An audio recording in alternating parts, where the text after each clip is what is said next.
Oke, welcome back to Ulil Study Club by Fitriana Aulia. Nah, ini kan udah Hamin 20 ya menuju tryout AIP. Jadi di sini kita mau belajar bareng-bareng ya teman-teman. Aku pun juga masih belajar nih sambil persiapan buat tryout AIP dan juga untuk UKM PPD. Nah, ini tuh ada tryout dari Aortamed. Kita coba untuk kerjain bareng-bareng. Kalaupun nanti ada jawaban yang salah, kita akan review ininya ya, apa namanya? Jawaban yang benernya itu apa. Oke, kita mulai ya.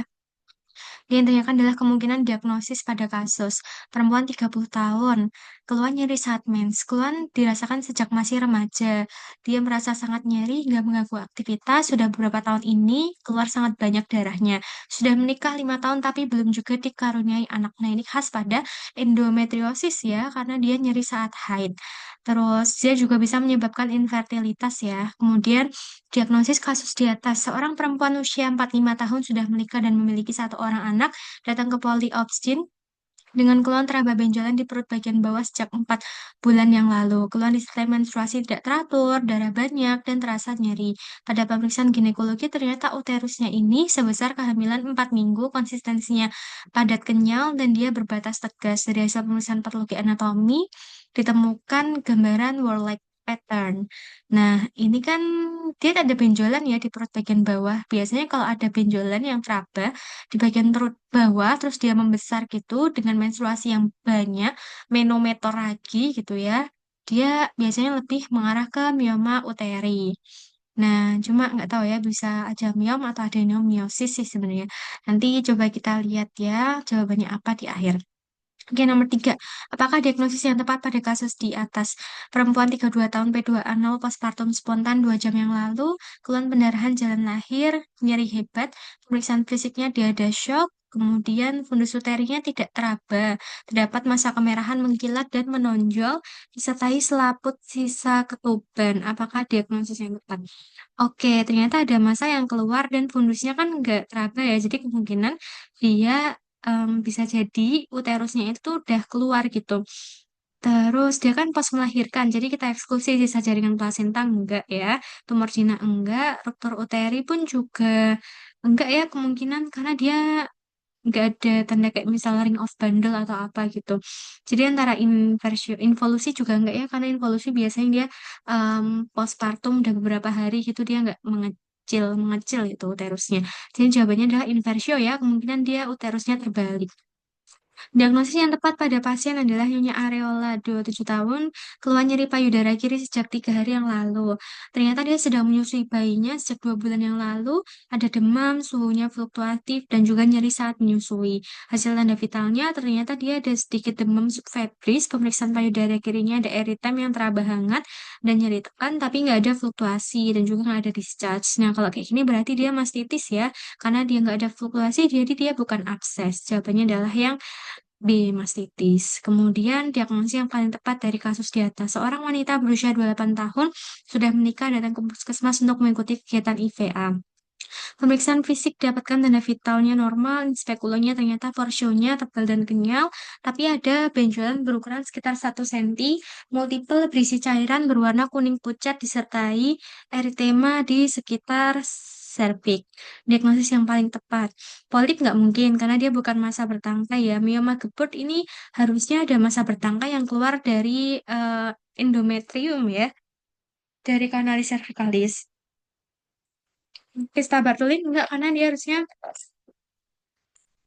masa di arah jam 8 ya atau jam 5 gitu. Pesta Gardner dia nggak harusnya dia masa di area jam 1 atau jam 11. Jadi ini yang paling mungkin adalah kista Naboti karena dia multiple terus warnanya kuning pucat seperti nasi gitu ya. Terus ada berisi cairan gitu. Karena kan kista ya, jadi dia pasti ada cairan isinya. Diagnosis yang tepat pada pasien. Wanita 22 tahun, dia hamil cukup bulan, datang ke IGD, keluar nyeri perut menjalar sampai ke punggung, disertai keluarnya lendir darah. Pada pemeriksaan PT, pembukaannya 4 cm, his dalam 10 menit sebanyak 2 kali, selama 25 sampai 30 detik, 4 jam kemudian, dilakukan pemeriksaan kembali, dan ternyata masih 4 cm. Nah, padahal normalnya, kalau udah masuk 4 cm kan berarti dia udah mau masuk ke kala satu fase aktif. Nah, jadi harusnya per jam itu dia nambah permukaannya setiap jam itu 1 senti.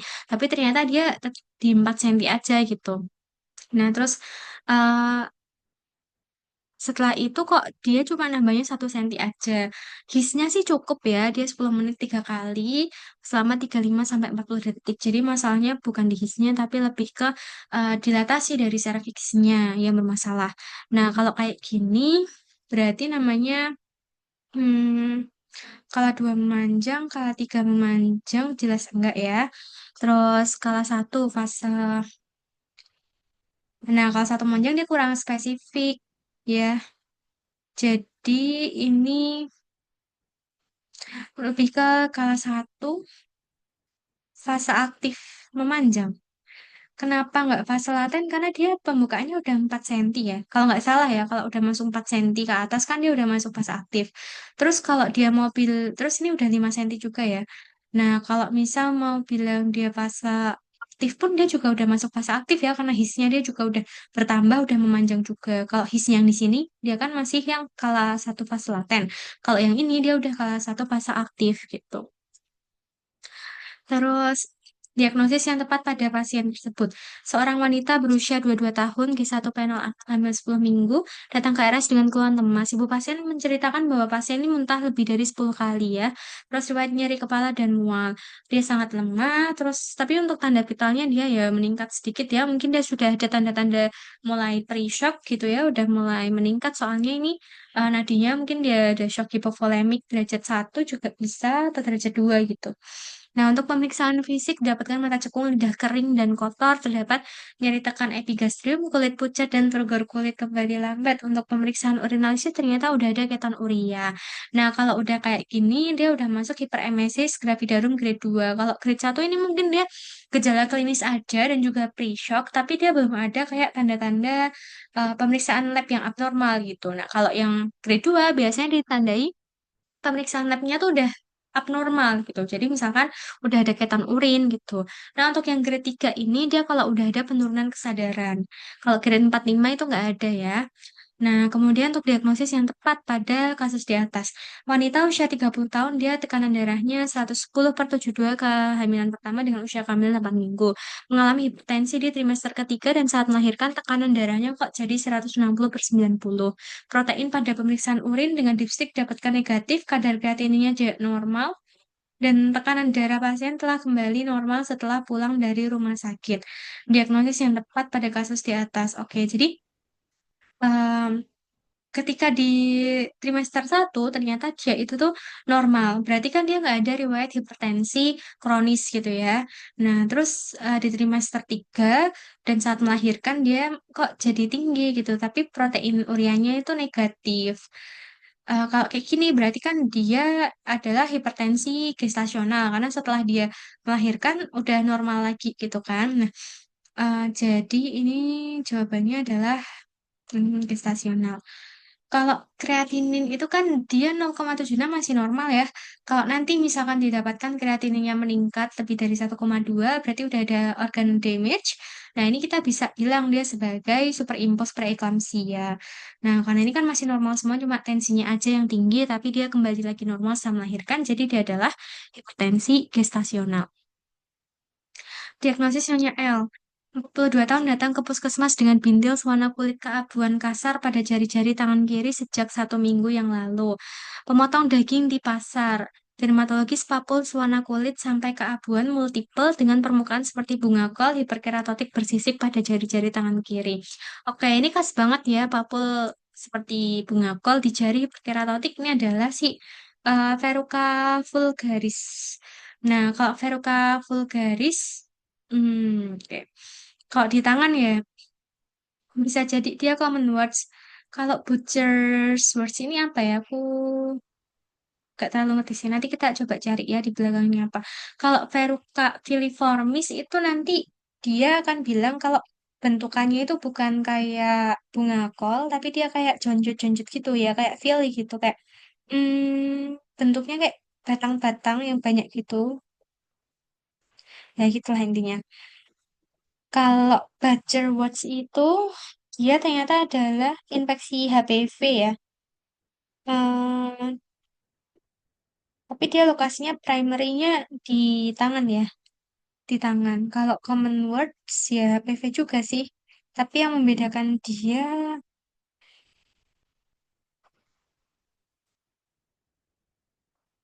hmm,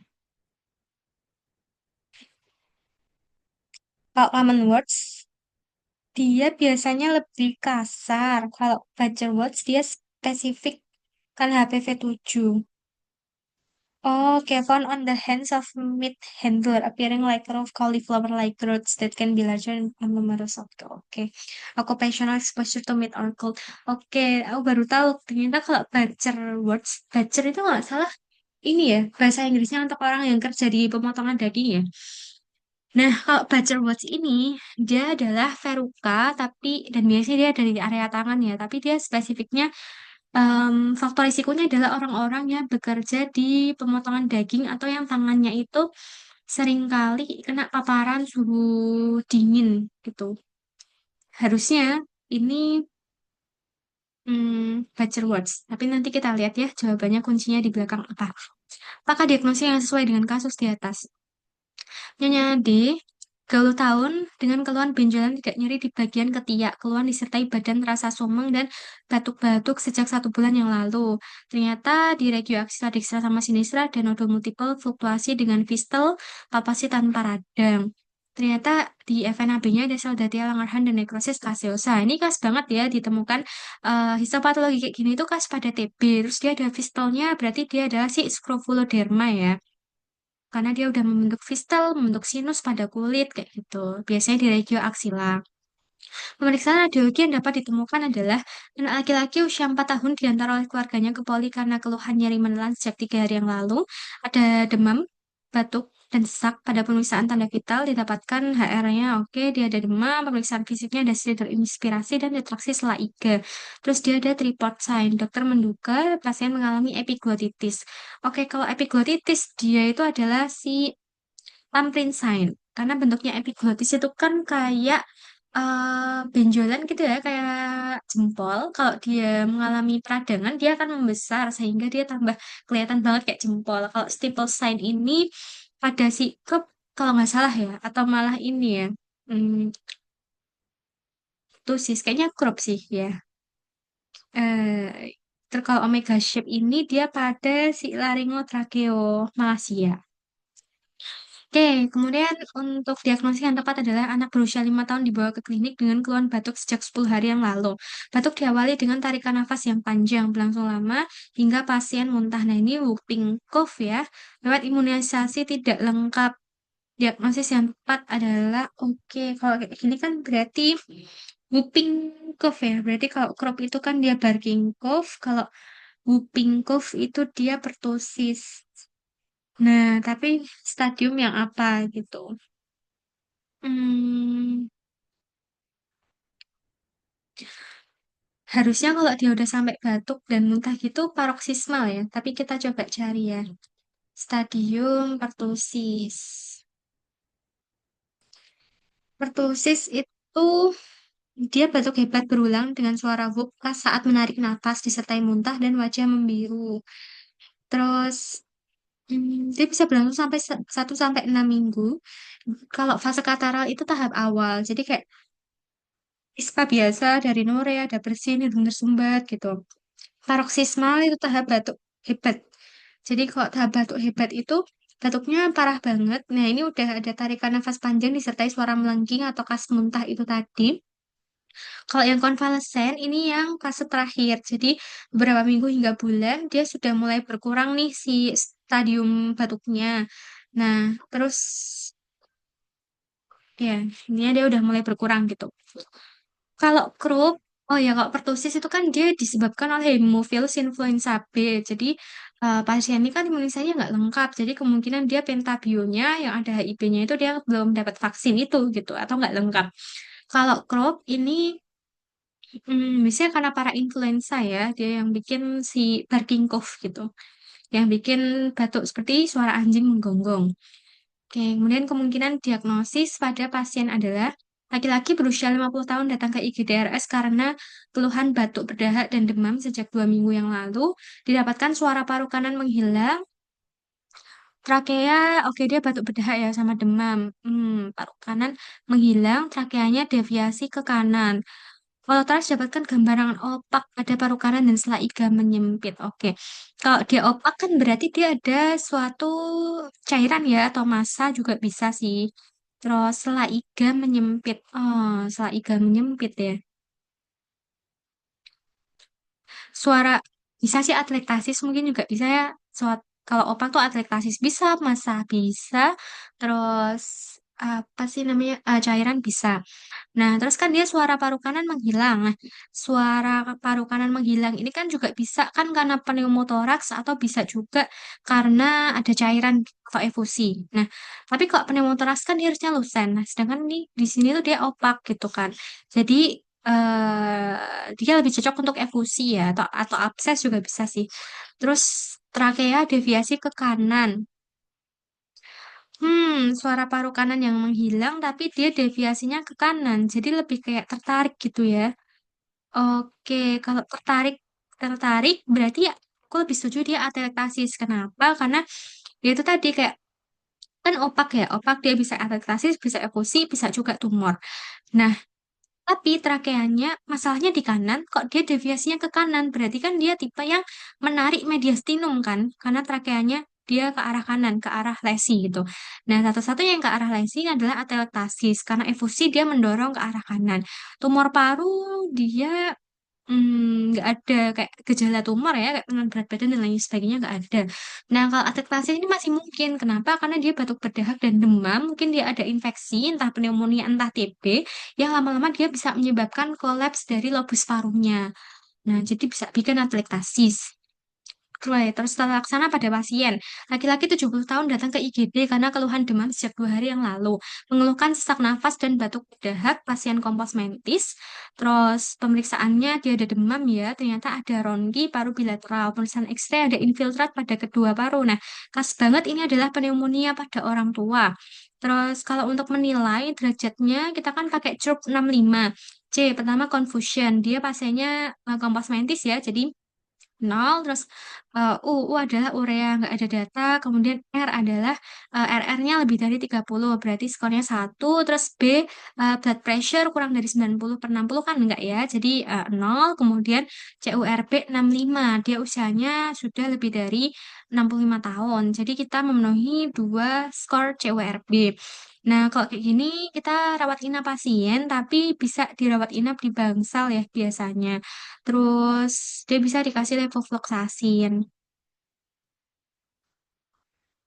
Kalau nggak salah ya, kalau kalau 0 sampai 1, job 65 itu dia boleh rawat jalan. Kalau 2 sampai 3 itu dia atau 2 doang ya, dia rawat inap tapi non ICU. Kalau lebih dari 3 dia baru rawat inap di ICU gitu.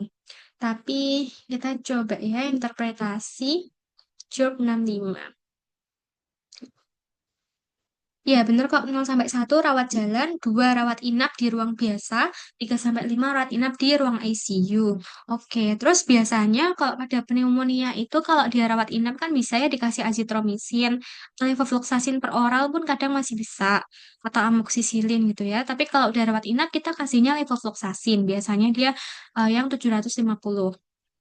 Oke, kemudian tempat laksana yang tepat diberikan pada pasien saat ini. Laki-laki 35 tahun datang ke UGD, keluhan sesak sejak 4 jam yang lalu, keluhan didahului dengan batuk berdahak hijau disertai demam tinggi sejak 6 hari yang lalu. Pasien baru saja didiagnosis kardiovaskular apa ini CVA apa ya? Apakah cardiovascular accident? Ya, 1 bulan yang lalu. Dan akibatnya sering tersedak saat makan dikarenakan ada kelumpuhan otot cerebrovaskular. Oke, menelan. Oke, jadi ini kemungkinan mengarah ke pneumonia aspirasi ya. Nah, terus dia ada demam, suara amforik di apex paru dextra. Nah, kalau amforik ini pneumonianya mungkin udah sampai bikin abses paru gitu. Karena amforik itu kan khas pada abses paru di mana ketemunya suara udara ketemu sama suara air. Nah, itulah khas amforik gitu. Ternyata ada kavitas juga nih dengan airfood level. Oke, terkonfirmasi ya dia abses paru. Pada sana yang tepat diberikan pada pasien saat ini. Oke, sebenarnya kalau abses paru ya, yang namanya abses itu dia bisa pakai antibiotik yang spektrum luas yang harus mencakup bakteri gram negatif sama positif. Sebenarnya dia bisa pakai metronidazole, bisa pakai clindamycin. Nah, cuma tuh kayak beda-beda ya setiap bimbel ngajarinnya itu. Ada yang dia masih pakai clindamycin tuh masih bisa. Tapi kan kita tahu juga ya kalau apes tuh biasanya dia pilihannya metronidazole. Tapi waktu itu aku pernah baca di NCBI itu clindamycin tuh sebenarnya udah tidak disarankan untuk dipakai. Jadi aku bingung ya, aku nggak tahu ini A atau B. Cuma aku pernah ketemu soal kayak gini juga dan jawabannya adalah clindamycin. Nah, aku nggak tahu. Kita coba aja jawab clindamycin. Nanti kita lihat di akhir jawabannya yang benar apa ya. Oke. Terus, diagnosis yang paling tepat untuk pasien. Nyonya K, 47 tahun datang dengan keluhan sesak yang bertambah berat sejak 1 minggu yang lalu. Keluhan juga disertai rasa nyeri saat menarik nafas. Pasien adalah penderita CA mammae sinistra. Pada pemeriksaan fisik ditemukan frekuensi nafas 36 kali dan pada pemeriksaan paru ditemukan paru kiri tertinggal, vokal fremitus kiri menurun, suara nafas menurun, perkusi. Oke, sih. Ini nggak ada X-ray-nya ya, tapi intinya dia CA mammae sinistra. Ternyata paru kirinya ini tertinggal. Vokal premitus kiri menurun. Kalau menurun kan berarti dia antara ada udara atau dia ada cairan. Suara nafasnya menurun. Oke, berarti dia bisa juga udara, bisa juga cairan. Perkusi kiri redup berarti dia lebih ke terisi cairan, trakea terdorong ke kanan. Oke, fix ini ada efusi ya pada parunya.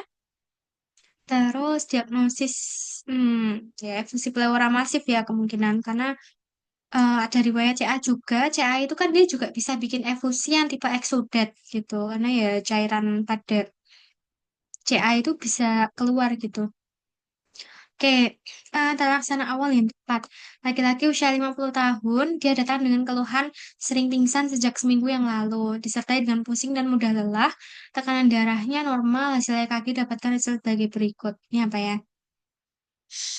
Sering pingsan ya, terus nadinya 40. Kemungkinan ini AV block ya. Tapi kita coba lihat. Ini kan P-nya di sini ya. Dia berapa nih? Dia 5, 6, 7. Ya, dia 7 ya. Terus yang ini berapa? Tuh, 2, 3, 4, 8 ya. 8, 7, 8. Yang ini berapa? Tuh, 2, 3, 8, 7, 8. Di 8 ya? Oke, iya. Oke, dia sekitar 8-an ya. Terus kan dia selalu diikuti oleh QRS ya. Selalu diikuti QRS. Oke, tapi ini deket banget ya jaraknya antara T sama P-nya. Oke, kalau ini kemungkinan ya, kalau kayak gini dia kan memanjang, tapi dia konstan dan nggak ada drop beat. Kemungkinan ini adalah AV block derajat 1. Nah, kalau kayak gini kita kasih dia atropin sih, sulfas atropin 1 mg. Kalau nggak salah ya. Nanti kita coba lihat ya. Kalau adenosin itu kan untuk si tipe yang takikardi. Digoxin juga. Terapi definitif yang paling tepat untuk pasien adalah laki-laki berusia 52 tahun datang ke IGD keluhan nyeri dada kiri sejak 1 jam yang lalu. Menjalar ke lengan kiri, ada mual dan keringat dingin. Lewat HT jarang konsumsi obat, tekanan darahnya tinggi. EKG-nya STEMI di 23 AVF, berarti dia adalah STEMI inferior. Terapi yang paling definitif, yang paling tepat jelas PCI. Terus diagnosis pada pasien laki-laki 50 tahun datang ke RS dengan keluhan sesak nafas yang semakin memberat sejak 1 minggu yang lalu, dirasakan semakin memberat saat pasien berjalan lebih dari 100 meter dan membaik dengan istirahat. Jadi dia adalah gagal jantung ya kemungkinan. Kayak tekanan darahnya tinggi ya. Barisan fisik JVP meningkat, galap, edem ekstremitas, ronki basal bilateral. Oke, jelas ini adalah congestive heart failure. NIHA berapa gitu. Oke, ini kalau khasnya ya, dia berjalan lebih dari 100 meter, dia merasakan sesak, itu adalah NIHA yang kelas Tiga. Jadi kalau NIHA kelas satu, itu dia tuh sesak nafasnya ketika dia melakukan aktivitas berat gitu. Misalkan dia nge-gym gitu ya, dia udah sesak nafas gitu. Kalau NIHA kelas 2, itu aktivitas yang ya sedikit membutuhkan usaha. Misalkan dia naik tangga gitu ya biasanya. Naik tangga ke lantai 2 gitu. Nah, itu dia masuk ke NIHA kelas 2. Kalau NIHA kelas 3 itu biasanya aktivitas yang bisa tergolong lebih agak ringan ya, intensitasnya ringan gitu.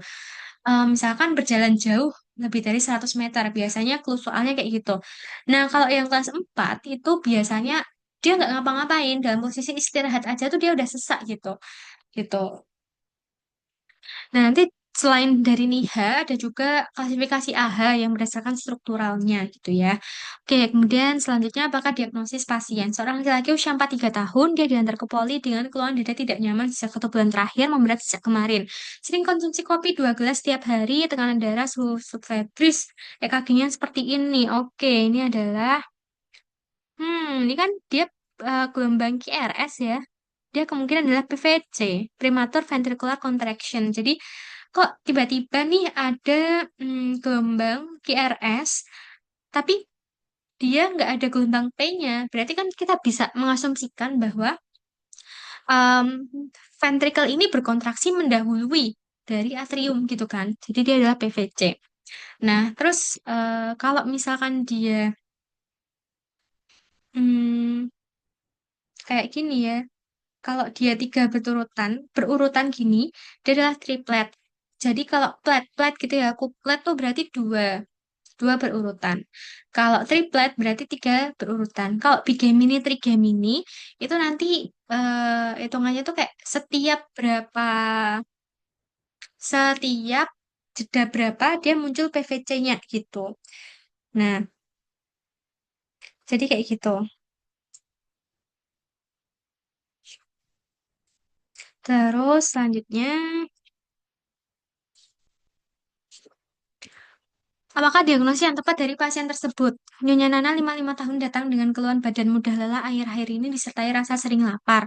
Dia mengatakan jarang olahraga dan senang sekali makan makanan instan. BMI-nya dia gendut, tingkat perutnya banyak, TD-nya 130, penunjangnya gula darah sewaktu 230, kolesterolnya tinggi, TG-nya juga tinggi, lebih dari 150 ya.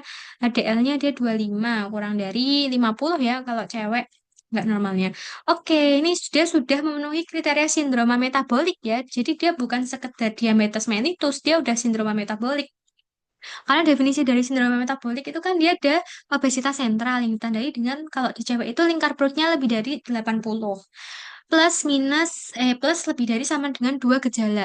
Dua parameter. Yang pertama adalah tekanan darah. Kalau tekanan darahnya dia udah tinggi gitu ya, kalau nggak salah sih lebih dari 130/80 apa ya? Kalau nggak salah ya. Pokoknya udah meningkat gitu lah. Nah, terus yang kedua adalah dilihat dari gula darah puasanya. Nah, kalau gula darah sewaktu ini nggak dipakai ya, dia nggak ada data kalau gula darah puasa. Yang ketiga, dilihat dari trigliserida. Kalau dia lebih dari 150, dia udah memenuhi parameter ya ini. Terus yang keempat adalah dilihat dari HDL-nya. Kalau di cewek kurang dari 50, kalau di cowok kurang dari 40. Nah, jadi pasien ini sudah memenuhi tiga parameter ya, plus tiga parameter obesitas sentral plus tiga parameter, jadi udahlah dia didiagnosis dengan sindroma metabolik. Oke, diagnosis pasien yang tepat adalah Nyonya Ana, 45 tahun, datang ingin cek kesehatan rutin. Dari saat ini pasien tidak memiliki keluhan dari riwayat sosial pribadi, jarang olahraga dan senang makanan manis. Pemeriksaan fisik tidak ada kelainan. Penunjangnya ada pemeriksaan GDP 119, GD2PP 155. Diagnosis yang tepat adalah Oke, jadi gula darah puasanya itu kan dia masih dikurang kurang dari 126, tapi kan optimalnya dia tuh kurang dari 100. Jadi kalau udah kayak gini berarti gula darah puasanya udah terganggu ya. Terus ternyata tes toleransi glukosanya itu dia di 155. Nah, normalnya itu kan dia kurang dari 200. Tapi optimalnya dia kurang dari 140. 144 ya, kayaknya 140 deh. Atau 144 gitu, aku lupa. Nah, tapi yang jelas ini dia udah di antara 140-an sampai 200 kan. Jadi ini dia toleransi glukosa oralnya pun juga terganggu. Nah, kalau GDPT terganggu plus TGT-nya dia terganggu, dia adalah prediabetes. Oke, terus selanjutnya Tata laksana awal yang tepat untuk kasus di atas adalah Tuan M 57 tahun datang ke rumah sakit dengan keluhan lemas sejak 3 hari yang lalu. Keluhan diawali dengan pasien menolak untuk minum obat gula karena sudah lelah berobat rutin. Dia memiliki riwayat diabetes mellitus sejak 10 tahun yang lalu. Tanda vitalnya dia tensinya turun, ada nafas kusmaol, GDS-nya 543 dan ada keton. Nah, ini yang diagnosisnya adalah ketoasidosis diabetik ya. Pokoknya yang namanya krisis hiperglikemia itu tata laksana awalnya selalu rehidrasi pakai NaCl 0,9%. Nah, kecuali kalau misalkan nanti didapatkan bahwa dia hipernatremi. Nah, kita boleh pakai NaCl yang 0,45% gitu. Sampai nanti target gula darah 200, baru kita ganti dia dengan D5 gitu. Terus nanti dilanjutkan, kita koreksi lah hal-hal lainnya. Pertama kita cek dulu kaliumnya ya sebelum nanti kita kasih insulin. Karena dia nggak boleh hipokalemi karena kalau dia hipokalemi insulin juga bikin hipokalemi nanti dia bisa arrest gitu habis itu kasih insulin terus kita koreksi juga untuk pH-nya gitu apakah perlu ditambah Big Nut atau enggak gitu diagnosis yang tepat untuk kasus di atas adalah Nyonya Ama 45 tahun datang ke RS dengan keluhan terdapat benjolan pada leher sejak 1 bulan yang lalu. Disertai dengan sering berdebar-debar, berkeringat lebih banyak, tidak tahan di udara panas, dan tangan bergetar. Pasien juga merasa makan lebih banyak, tapi beratnya tidak bertambah. Dia ada hipertensi, ada takikardis, suara febris, dan ada benjolan merata hampir di seluruh leher. Konsistensi lunak, batas tidak tegas, ikut bergerak saat menelan. Dapatkan peningkatan hormon T3 dan T4. Nah, ini udah khas ya, dia hipertiroid. Atau struma ya, struma diffusa yang toksik karena udah ada peningkatan hormon dan udah ada gejalanya. Struma diffusa toksik. Tuh. Dia, kan ya, ya, ya, peningkatan hormon. Oke, lanjut. Diagnosis yang tepat untuk kasus di atas. Nyonya N 40 tahun dibawa ke IGD dengan penurunan kesadaran sejak 1 hari yang lalu. Awalnya pasien sempat muntah-muntah, tidak ada riwayat trauma sebelumnya maupun kelemahan anggota gerak. Mempunyai riwayat konsumsi obat antiinflamasi selama 1 tahun, tapi 1 minggu ini pasien tidak. Oke, berarti dia konsumsi steroid ya. Ada kortisol eksogen, hiperkortisolisme eksogen, tapi dia tiba-tiba menghentikan penggunaan steroidnya tiba-tiba. Nah, ini adalah gejala insufisiensi adrenal gitu. Karena dia udah terbiasa dapat steroid dari luar, kortisol dari luar, ginjal atau adrenalnya itu tuh males untuk menghasilkan kortisol endogen. Akibatnya dia menjadi insufisiensi adrenal. Nah, ini ditandai dengan dia lemes, terus biasanya tensinya turun, dia kurus dan ada hiperpigmentasi. Ada gangguan elektrolit juga, hipoglikemi juga gitu ya. Jadi ini adalah insufisiensi adrenal atau krisis adrenal karena dia udah mengancam jiwa ya, udah sampai bikin shock gitu. Oke, terus diagnosis yang tepat untuk kasus di atas adalah anak Huma 12 tahun datang ke puskesmas dengan keluhan BAB berdarah sejak 5 hari yang lalu. Dia ada nyeri perut juga. Pemeriksaan fisiknya ada kemerahan di sekitar anus dan juga prolaps rekti. Ternyata ada telur berbentuk tempayan dengan 2 buah mukoid plak. Oke, ini pas pada ini ya, hookworm ya atau infeksi cacing cambuk. Aku trikuriasis ya, kalau nggak salah ya. Coba kita cari ya, infeksi cacing cambuk. Hmm, kalau harusnya sih bener ya, bener nih, gambarnya dia adalah telur bentuknya tempayam dengan 2 buah operkulum. Jadi kayak ada mukoid plaknya gitu di ujung-ujungnya. Nah, dia biasanya emang hookworm ini ya, namanya juga cacing cambuk. Kayak anusnya dicambuk sampai dia jadi prolaps gitu. Ngapalinnya sih gitu. Oke, tata laksana yang tepat untuk kasus di atas adalah Nyonya Rena, 55 tahun datang berobat dengan keluhan nyeri pinggang kanan sejak 1 hari yang lalu. Ada demam menggigil sama sering kencing di malam hari, nyeri perut bagian bawah, rasa mual dan muntah. Pemeriksaannya ternyata dia ada demam dan nyeri ketok positif di bagian kanan ya, CVA ya ini mungkin ya. Nyeri tekan suprapubik juga ada. Terus, jadi ini mengarah ke arah ISK ya, bisa ada pyelonefritis dan juga ada sistitisnya juga proteinuria negatif, hematuria positif, bakteri urea lebih dari 10 × 5. Oke. Leukosit 9 lapang pandang, silinder leukosit meningkat, itu laksana yang tepat. Jadi dia adalah ISK.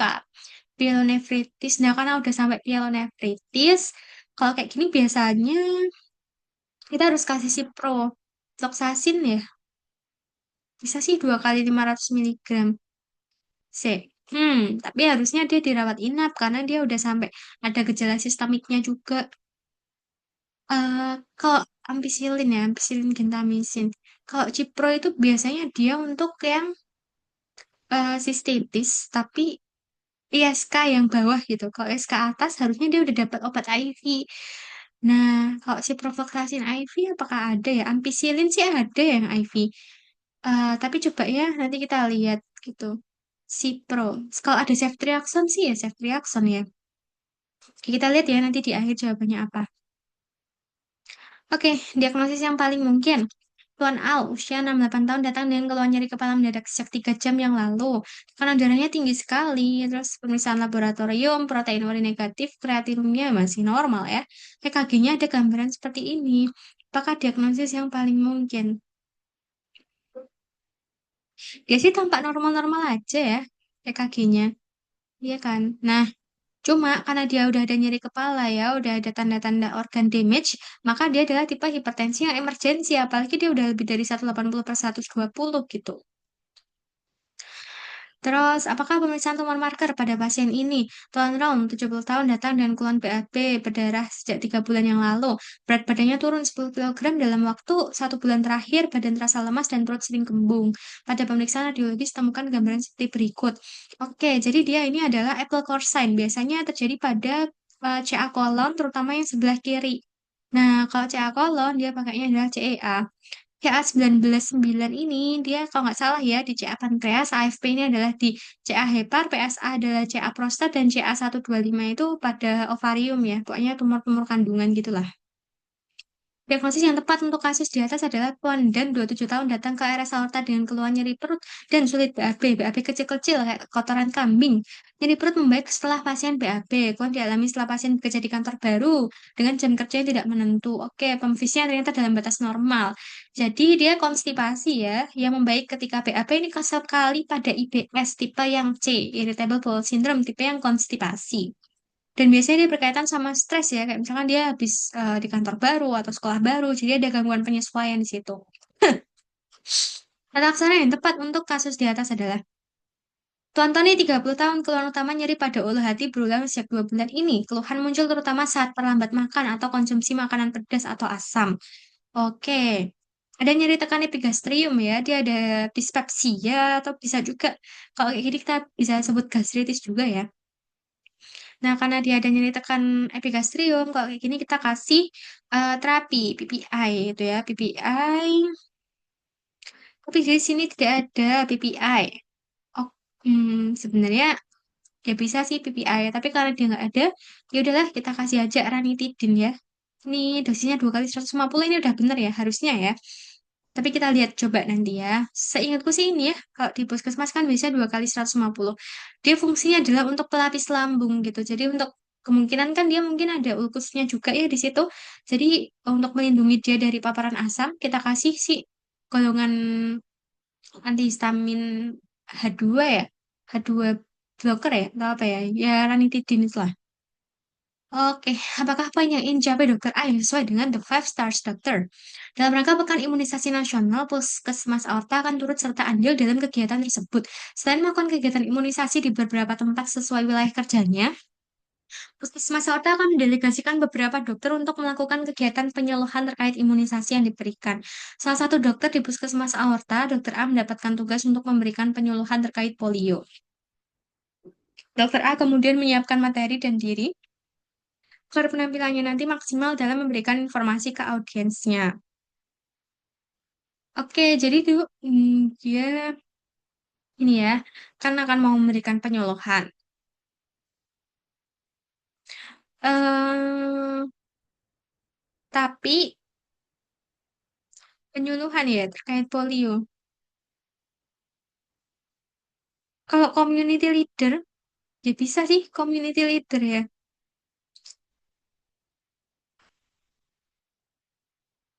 Kalau biasanya ya, kalau misalkan penyuluhan tuh ya terkaitannya sama community leader. Cuma mungkin ya poin komunikator tuh juga bisa. Karena dia bilang, dia kan menyiapkan diri agar bisa memberikan informasi yang maksimal ke audiensnya. Nah, ini bisa dua sih, C atau D. Tapi kita lihat ya nanti di belakang. Oke, berdasarkan hal tersebut, uji hipotesa apakah yang akan dilakukan apabila pada uji normalitas dapatkan P kurang dari 0,05. Nah, ini sebenarnya aku agak ini ya, agak masih eh, belum lancar nih misalkan di metodologi penelitian. Seorang mahasiswa kedokteran akan melakukan penelitian yang berjudul Perbandingan kadar gula darah pada tikus-tikus hiperglikemia yang diberikan metformin dan ekstrak kumis kucing. Mahasiswa tersebut akan mengukur kadar gula darah sebelum dan sesudah. Dosis metformin yang diberikan 5 miligram, kumis kucing 10 miligram diberikan pada dua kelompok percobaan. Oke. Jadi dia ada ini ya, lebih ke pertites ya sebenarnya. Dan kebetulan uji normalitasnya itu P-nya kurang dari 0,05. Jadi kan dia itu kan melihat perbandingan berpasangan ya, uji berpasangan. Nah, kalau misalkan dia uji berpasangannya, normalitasnya P kurang dari 0,05. Uji normalitas kalau P kurang dari 0,05 itu dia tidak signifikan. Berarti kalau nggak signifikan kita nggak bisa pakai pertites. Berarti kalau nggak pertites berarti Wilcoxon nggak sih? Coba ya kita lihat.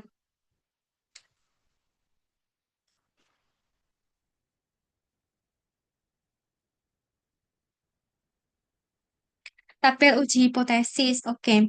Jadi kan uji komparatif toh, kalau dia berpasangan, kita lihat dia dua kelompok kan, antara tikus yang metformin sama yang kumis kucing.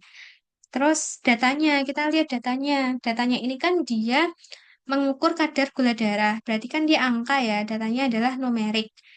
Kalau dua kelompok numerik, itu kita pakainya UJT berpasangan. Kalau misalkan dia signifikan. Tapi karena dia nggak signifikan toh, karena P-nya kurang dari 0,05, itu kan di normalitas nggak signifikan. Berarti kita pakainya Wilcoxon. Dia benar kok. Oke, kalau ya, kalau misalkan lebih dari dua kelompok, kalau signifikan pakai repeated ANOVA, kalau nggak signifikan kita pakai Friedman. Terus kalau misalkan uji yang tidak berpasangan pada dua kelompok, nanti kita pakai independent test kalau signifikan. Kalau nggak signifikan baru pakai main Whitney. Kalau lebih dari dua kelompok tidak berpasangan, kita pakai one way ANOVA. Kalau nggak signifikan, kita pakai yang Kruskal-Wallis. Oke, lanjut. Apakah diagnosis pasien Tuan A 20 tahun datang dengan luka pada jari kanannya? Setelah dilakukan pemeriksaan, dapatkan luka dengan panjang 1 cm dan dalam luka 3 cm. Tepi kedua sudut lokal lancip dan tidak terdapat jembatan jaringan. Oke, ini lukanya sih agak dalam ya. Jadi ini kemungkinan vulnus punctum. Karena panjangnya cuma 1 cm, tapi dia dalamnya 3 cm. Dengan tepi kedua sudut, dengan nggak ada jembatan jaringan. Berarti bukan yang luka robek toh. Oke, vulnus punctum ya. Kemungkinan sih kalau kayak gini lukanya kecil mungkin dia tertutup. Karena paku ya, ya benda-benda yang tajam kayak paku gitu lah. Kalau vulnus schism, skisum itu kalau nggak salah luka iris ya. Luka iris, vulnus morsum, kayak vulnus morsum ini. Contusio dan luka Mars, scopetorum itu bacok nggak sih? Oke, lanjut. Apakah penyebab kematian korban? Pria Tuan H, 28 tahun ditemukan tewas dalam sebuah sumur. Sebelumnya korban bermain petak umpet. Nah, warna lebam mayatnya merah gelap. Kalau merah gelap ini khas intoksikasi CO2. Kalau CO itu dia warnanya merah terang atau cherry red. Terus ya itulah intoksikasi sianida dia biasanya merah juga sih, merah terang. Terus aqua kaidah dasar etik yang terjadi. Seorang pasien, Tuan B, 50 tahun, datang ke puskesmas dengan keluhan nyeri ulu hati. Nyeri dirasakan hilang timbul saat pasien telat makan. Keluhan lainnya adalah mual tapi tidak muntah, kepala pusing, dan badan terasa lemas. Pasien kemudian meminta dokter untuk meresepkan obat ozit karena kata tetangganya lebih bagus. Namun dokter mengatakan bahwa ada obat yang kandungannya sama dengan harga yang lebih murah. Pasien kemudian tetap menginginkan dokter untuk meresepkan obat sesuai rekomendasi tetangganya dan dokter pun menyetujuinya. Oke. Sebenarnya ya, ini kan kayak konsumerisme banget ya. Dokternya ini, dia tuh udah menawarkan prinsip beneficent sebenarnya. Nggak mau memberatkan pasien. Tapi pasiennya nggak mau, dia menolak. Dia pokoknya tetap, dia menolak pilihan terapi yang diajukan oleh dokter. dan dokter menyetujui pasien gitu kan. Nah, itu kan berarti dokter menghargai otonomi pasien. Jadi kok menurutku ini jawabannya lebih ke yang C. Pemeriksaan penunjang yang tepat untuk kasus mendiagnosis kasus di atas adalah anak M laki-laki berusia 5 tahun datang dengan keluhan lemas dan pucat sejak beberapa bulan ini. Pemeriksaan fisik dapatkan konjungtiva anemis, secara ikterik hepat raba 3, limfa Schuffner 3, HB-nya 7. Terus yang lain-lain sih normal ya, MCV-nya dia 70, FCHD-nya 25. Menzer indeksnya 11,5. Pada apusan darah tepi didapatkan anisositosis, poikilositosis, dan sel target. Pemeriksaan penunjang yang tepat untuk kasus. Oke, jadi dia tuh udah ada sklera ikterik ya, yang kayak gini-gini nih biasanya karena thalassemia ya. Menser index ini kalau nggak salah nek kurang dari cut off-nya itu tuh 13 apa ya nek? Kurang dari 13, kayaknya dia thalassemia. Nih, gini ya, kalau indeks Menzer dia itu tuh mengukur volume sel darah merah atau MCV dibagi RBC, jumlah RBC-nya. Nah, kalau indeksnya lebih dari 13, dia mengarahnya tuh ke ADB. Kalau kurang dari 13, dia mengarah ke talasemia.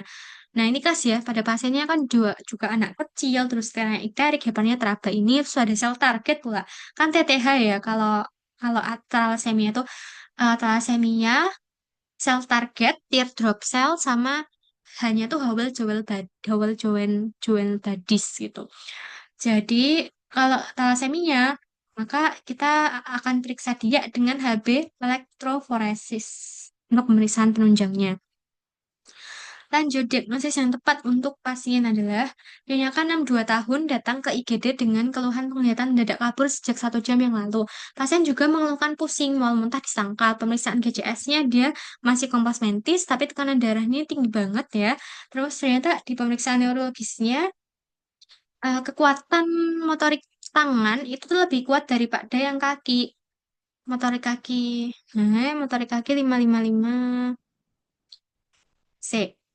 Oke, yang tangan kanan normal, tapi yang tangan kiri, ekstremitas kiri yang bermasalah dengan ekstremitas atas itu lebih lemah daripada yang ekstremitas bawah kan kalau kayak gini. Oke, jadi kalau kayak gini, kan dia penglihatan mendadak kabur sama ada pusing. Jadi tekanan darahnya tinggi pula. Jadi ini khas pada stroke hemorrhagic ya kan. Jadi pilihan C, D, E kita coret. Nah, terus karena dia ekstremitas atasnya itu tuh lebih lemah daripada yang bawah, berarti dia itu adalah yang media. Em, Sebenarnya ini terkait dengan homunculus cerebri ya, tapi aku ngapalinya tuh gini. eh Kebalik urutannya, mulai dari kaki terus ke arah atas gitu ya, kaki ke arah atas. Kaki ke arah atas, kita urutin arterinya anterior, media, posterior. Kalau dia lebih lemah yang kaki, berarti yang kena adalah anterior. Kalau dia lebih lemah yang tangan, berarti eh, dia yang bermasalah adalah yang media. Aku ngapalnya sih kayak gitu. Jadi mereka saling berkebalikan gitu. Nah, kalau yang posterior ini nggak khas ya gejalanya. Jadi nggak ada yang lebih dominan. Biasanya sih gejalanya adalah gangguan penglihatan. Nah, tapi sebenarnya dia juga ada keluhan penglihatan mendadak kabur ya. Cuma mendadak kaburnya ini kan ya emang bisa aja tuh nek di peningkatan TIK kadang dia juga bisa bikin edema papil. Jadi ya belum tentu dia mengarah ke stroke karena arteri cerebri posterior gitu. Terus ditambah dia wajah merah sebelah kiri. Jadi DBZ ke kanan. Jadi kelemahannya tuh ya gitulah. Aku sih lebih ke arah yang A. Tapi nanti coba kita lihat ya. Apakah pemeriksaan lanjutan untuk mengetahui diagnosis pasien? Tuan L, 65 tahun, datang dengan keluhan nyeri pada punggung bawah sudah 6 bulan ini. Nyeri dirasakan semakin memberat ketika pasien batuk atau mengejan dan membawa benda berat. Nyeri terasa seperti tersetrum dan menjalar sampai ke jempol kaki kanan. PAK, BAB disangkal, trauma disangkal, pemeriksaan tanda pita dan batas normal, pemeriksaan lanjutan untuk mengetahui diagnosis pasien. Oke, jadi ini tuh dia khas pada nyeri saraf ya, neuropathic pain, tipe yang radikulopati ya, ini biasanya karena low back pain ya. Nah, kalau kayak gini kan dia suspeknya HNP. Nah, Kalau HNP sampai ke jempol kaki kanan, yang bisa kita lakuin adalah bracket ya. Bisa lasek, bracket, dan juga sikat. Kalau yang nerve seeker, terus lermit ini kan untuk yang radikulopati servikal. Kalau valen ini untuk si apa namanya saraf kecil apa sih? Yang di tangan itu loh. Kak aku jadi lupa ya. Carpal tunnel syndrome. Wartenberg ini pada ini ya, tes pada myasthenia gravis. Diagnosis yang mungkin pada pasien ini adalah Tuan G 50 tahun dibawa oleh keluarganya ke IGD karena tangan dan kakinya mengalami kelumpuhan yang semakin memberat sejak 6 bulan yang lalu. Awalnya dirasakan lemas pada kaki kanan, lama-lama makin parah menyebar kaki sebelahnya dan kedua tangan. Oke, jadi dia naik ke atas ya, semakin susah untuk bicara dan mudah lupa. Pemeriksaan dapatkan tekanan darah, kekuatan motorik, dia melemah, atrofi otot pula. Jadi dia tipe yang LMN, terus refleks fisiologisnya meningkat, cadoknya positif. Jadi ada refleks patologis juga, tapi ya diagnosis yang paling mungkin. Jadi dia gabungan ya, ada elemen dan juga ada UMN-nya. Hmm, kalau polio nggak mungkin, karena dia kan bukan anak kecil, ya kan. Miastenia gravis, enggak ya, dia bukan ada gejala miastenia ya. Sebenarnya Guillain-Barré syndrome ya. Kalau GBS itu, hmm, Hoffmann-Tromnernya, tapi dia positif juga ya. GBS itu kalau nggak salah dia tipe elemen nih. Tapi dia juga menjalar sih pada kaki terus nyebar sampai ke kedua tangan. Dia tuh campuran nih. Kalau multiple sclerosis, dia nggak ada tanda-tanda kayak misalkan nggak ada clue kayak retrobulbar neuritis dan kawan-kawannya. Kalau aku, kalau miastenia gravis kan biasanya dia kayak ini ya, kayak kelemahan pada sore hari gitu. Lama-lama udah melemah gitu. Lou Gehrig disease, aku nggak tahu ini apa ya. Kalau aku lebih ke GBS, cuma mari kita cari Lou Gehrig disease itu apa. Lou Gehrig disease itu amyotrophic lateral sclerosis. Progressive neurological disorder that attacks motor neuron in the brain and spinal cord, leading to the gradual loss of voluntary muscle control, causing weakness, twitching, difficulty speaking, swallowing, and eventually paralysis and respiratory failure. Hmm, ternyata dia bisa bikin ini ya, nggak bisa ngomong juga. Oke, berarti aku lebih setuju yang ini ya, Lou Gehrig disease atau amyotrophic lateral sclerosis. Karena kalau GBS pun ya, biasanya dia juga disertai dengan ini, riwayat sebelumnya dia mengalami infeksi, entah itu ISPA atau dia diare gitu. Oke, kita lanjut.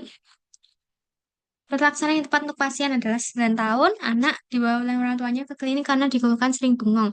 Ibu pasien mengatakan keluhan muncul saat pasien beraktivitas, namun hanya beberapa detik saja. Setelah bengong, beraktivitas seperti biasa, tidak melihat kejadian, prestasinya tidak terganggu. Jadi dia adalah eh, tipe Lena ya, Lena tipikal, absence, kejang absence.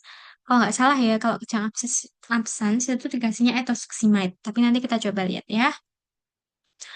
Terapi apakah yang dapat diberikan untuk pasien? Seorang laki-laki 46 tahun diantar ke poli karena sudah 2 minggu pasien terus mengurung diri di kamar, tidak mau makan, tidak mau melakukan aktivitas apapun, tampak murung dan lesu. Menurut keluarga, pasien menjadi seperti itu karena merasa mendengar bisikan yang mengatakan bahwa seluruh orang di dunia membencinya dan ia akan segera dibunuh. Pasien mengatakan suara tersebut masih didengar olehnya, namun ia tidak dapat melihat wujud suara.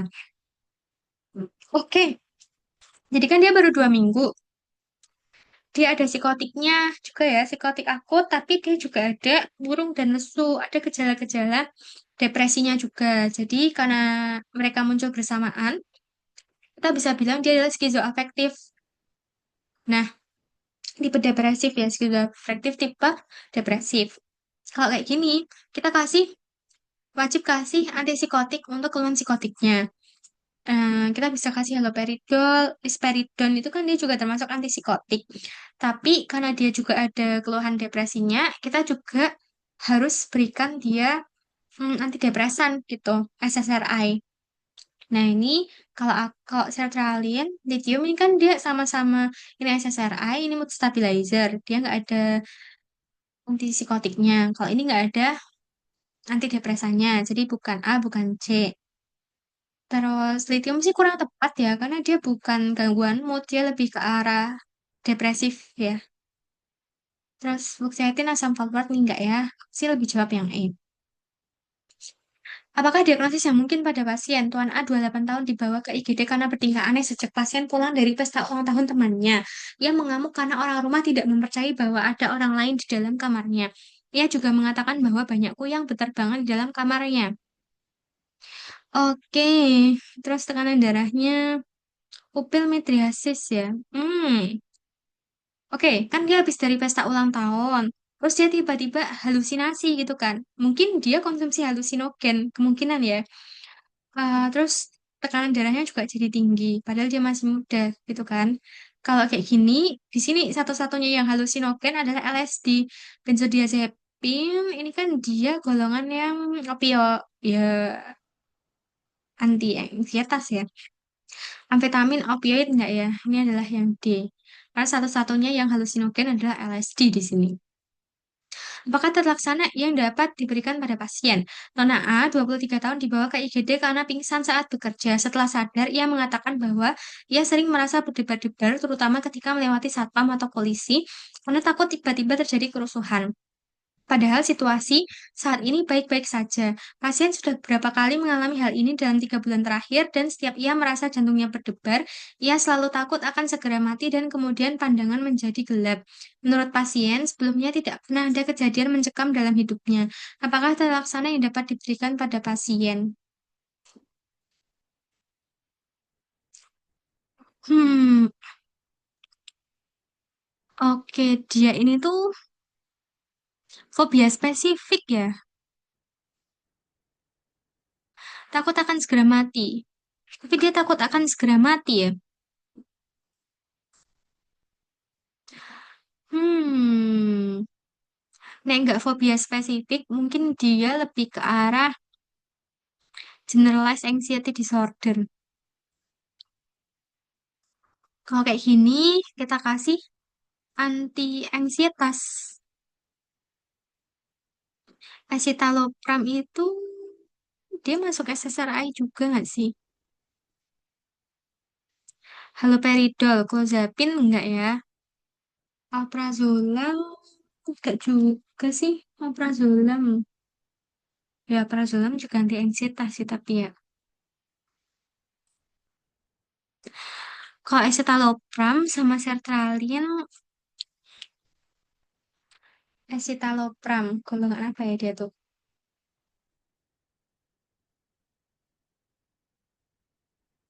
Dia itu iya SSRI. Mungkin ini lebih ke alprazolam ya, tapi nggak tahu ya. Dia juga bisa sih sebenarnya buat kecemasan umum. Escitalopram sama sertralin ini, tapi dia sama-sama SSRI ya. Cuma bedanya kalau sertralin ini dia salah dosis, harusnya dia 50 miligram. Kalau escitalopram sih udah bener ya. Aku bingung. Kalau pada gangguan kecemasan, sebenarnya dia kalau mau lebih cepet aksinya itu kasih SSRI.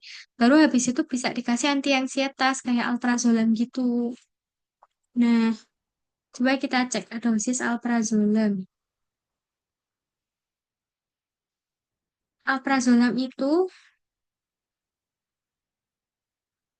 4 sampai 10 miligram ya. Alprazolam itu 0,25 sampai 0,5 miligram 3 kali sehari. Oke, kita keep dulu ya. Kalau aku sih lebih ke A, kalau ini escitalopram. Tapi nanti kita coba lihat di atas. Nah, kalau alprazolam gangguan kecemasan, iya, cuma kecil sih dosisnya. 0,25 sampai 0,5-an gitu. Gak sampai 10 sih. Oke, lanjut ya. Apa diagnosis yang tepat? Nyonya Hau usia 40 tahun, V6A0 datang ke RS dengan keluhan nyeri pada pangkal paha sejak 1 hari sebelumnya, yang semakin hebat 2 jam terakhir. 1 bulan yang lalu, pasien baru melahirkan anak ke-6 dengan salinan normal. Akhir-akhir ini, pasien juga sering mengalami konstipasi dan sudah tidak kentut. Pemeriksaan lokal dapatkan massa ukuran 4 cm terletak di bawah ligamentum inguinal dextra. Oke, medial pangkal paha kanan, nyeri tekan positif, Siemens teraba di jari keempat. Pas banget lah ini adalah hernia femoralis ya. Ada perempuan, dia dari riwayat partusnya banyak, pervaginam, sering ngeden-ngeden, ususnya turun gitu ya. Terus kan biasanya perempuan itu memang jenis hernianya terutama adalah yang femoralis gitu. Oke, terus kita lihat nih, dia udah ada gangguan pasase kan, pasase usus, dia udah konstipasi dan udah nggak kentut. Nah, jadi dia adalah tipe hernia femoralis yang strangulata. Ini sih incastrata ya. Strangulata kan biasanya, oh iya ya, benar-benar strangulata. Kenapa? Karena dia lengkap banget nih. Ini udah ada nyeri tekan. Sebenarnya, kalau misalkan dia cuma ada gangguan pasasa aja, itu adalah hernia femoralis incarcerata. Tapi karena dia udah ada nyeri gitu ya, udah ada nyeri ini semakin hebat. Nah, ya udah berarti kemungkinan sudah ada tanda-tanda iskemia pada ususnya, udah ada strangulatanya. Lanjut, pemeriksaan USG akan memperlihatkan gambaran apa? Anak perempuan usia 2 tahun dibawa ke IGD oleh orang tuanya dengan keluhan muntah disertai nyeri perut sejak 2 hari yang lalu. Berwarna kuning kehijauan. BAB pasien tampak seperti jelly kemerahan, red currant jelly ya. Pemeriksaan fisik dapatkan abdomen distensi dengan bising usus yang melemah. Oke, kalau kayak gini, kasnya ya, BAB kayak jelly kemerahan itu adalah pada kasus invaginasi. Nah, kalau invaginasi, USG-nya, kalau nggak salah ya, dia akan menghasilkan donut sign. Kalau satunya OSG itu apa ya? Ada juga kok nanti yang sausage sign juga gitu. Oke, nanti kita lihat ya jawabannya apa. Apakah diagnosis yang tepat pada pasien ini? Seorang bayi laki-laki berusia 1 bulan dirujuk dari puskesmas ke Poli RS dengan keluhan bibir sumbing. Riwayat persalinan pervagina usia gestasi 35 minggu dan tidak rutin ANC. Berat badan sulit naik dan kadang tersedak ketika diberi ASI. Tanda vital normal. Tampak celah pada seluruh bibir kiri atas hingga dasar hidung. Gusi dan langit-langit kesan normal. C. Dia ini kan celah pada seluruh bibir kiri atas hingga dasar hidung. Berarti labioskisis terus sampai dasar hidung ya. Berarti labio palato, gusi dan langit. Oh, oke. Ini dia labioskisis aja. Karena gusinya normal kan, jadi nggak genato. Langit-langitan pun juga normal, jadi nggak palato. Jadi dia labioskisis aja. Unilateral, komplit apa inkomplit? Hmm. Seluruh bibir kiri atas hingga dasar hidung. Tapi dia sampai dasar hidung sih. Sabioskisis unilateral komplit.